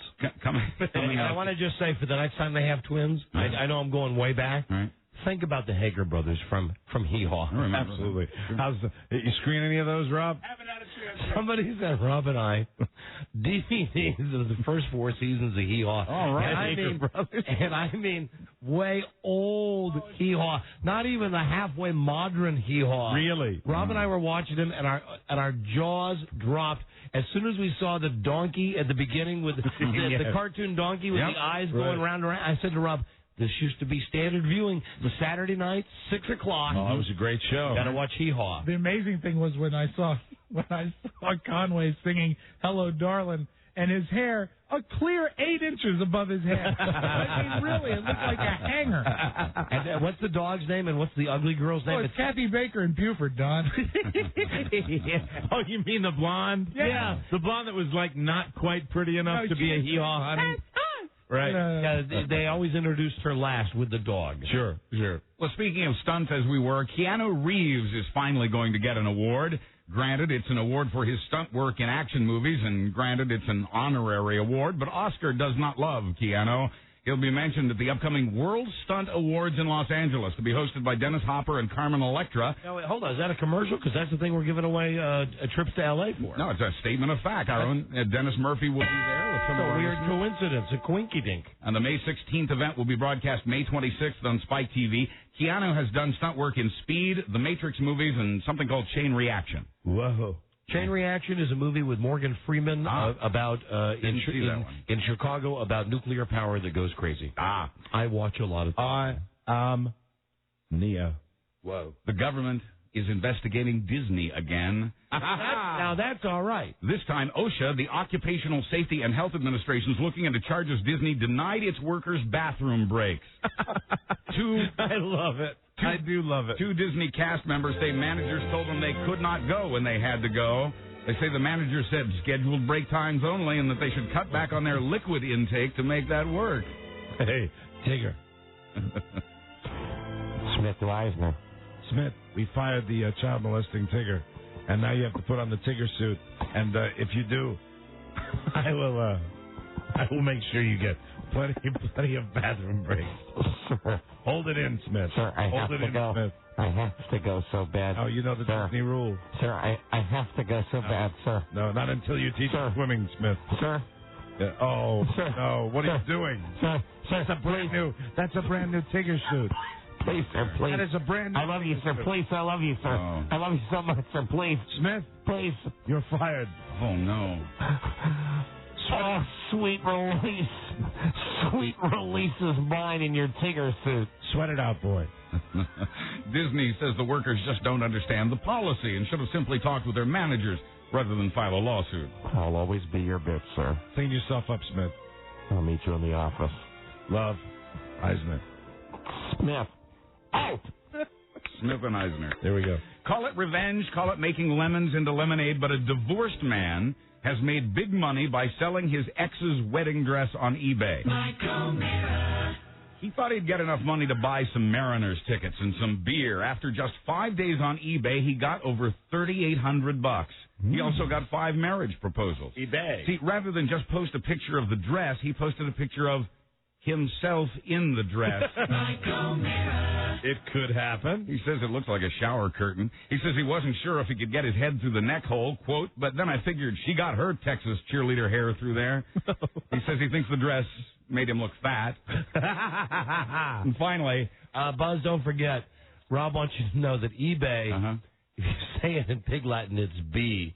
B. Other way around. eBay. That's B in Pig Latin. eBay. The other day. If you're going to say the word B, like I got to B in Pig Latin. gay stay eBay. Ute eBay or not to eBay, whatever it is. I'm getting a low grade headache. And the word that isn't a Pig Latin word is copay. Okay, very good. Very good. Okay. I thought you lectured him yesterday. I did.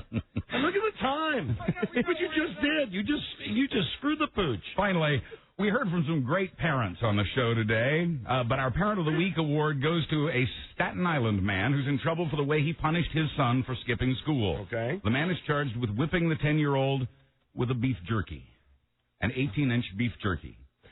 Police have seized the meat stick. Are we sure it was a beef jerky? Police have seized the meat stick as evidence. Oh, my. I'm Buzz Burbank. Boy, that's a feel-good story. On a Don and Mike show. Your rhythm stick. Wow. No. That's it. We gotta go. Jerky, Mike. All right, we'll see you tomorrow with a new episode, everybody. Please be safe. Good day to you, sir. Good day to you, sir. Good day to you, sir. All right. Yeah, and you. Where's your 18-inch beef jerky, Rob? I'll show you later. Don't quit. Eat. So we meet again. This is Sammy Davis Jr. saying, be kind, be nice, and I hope the next performer has the pleasure of having as nice an audience as you've been tonight. And let me leave you swinging. This is the Don and Mike Show.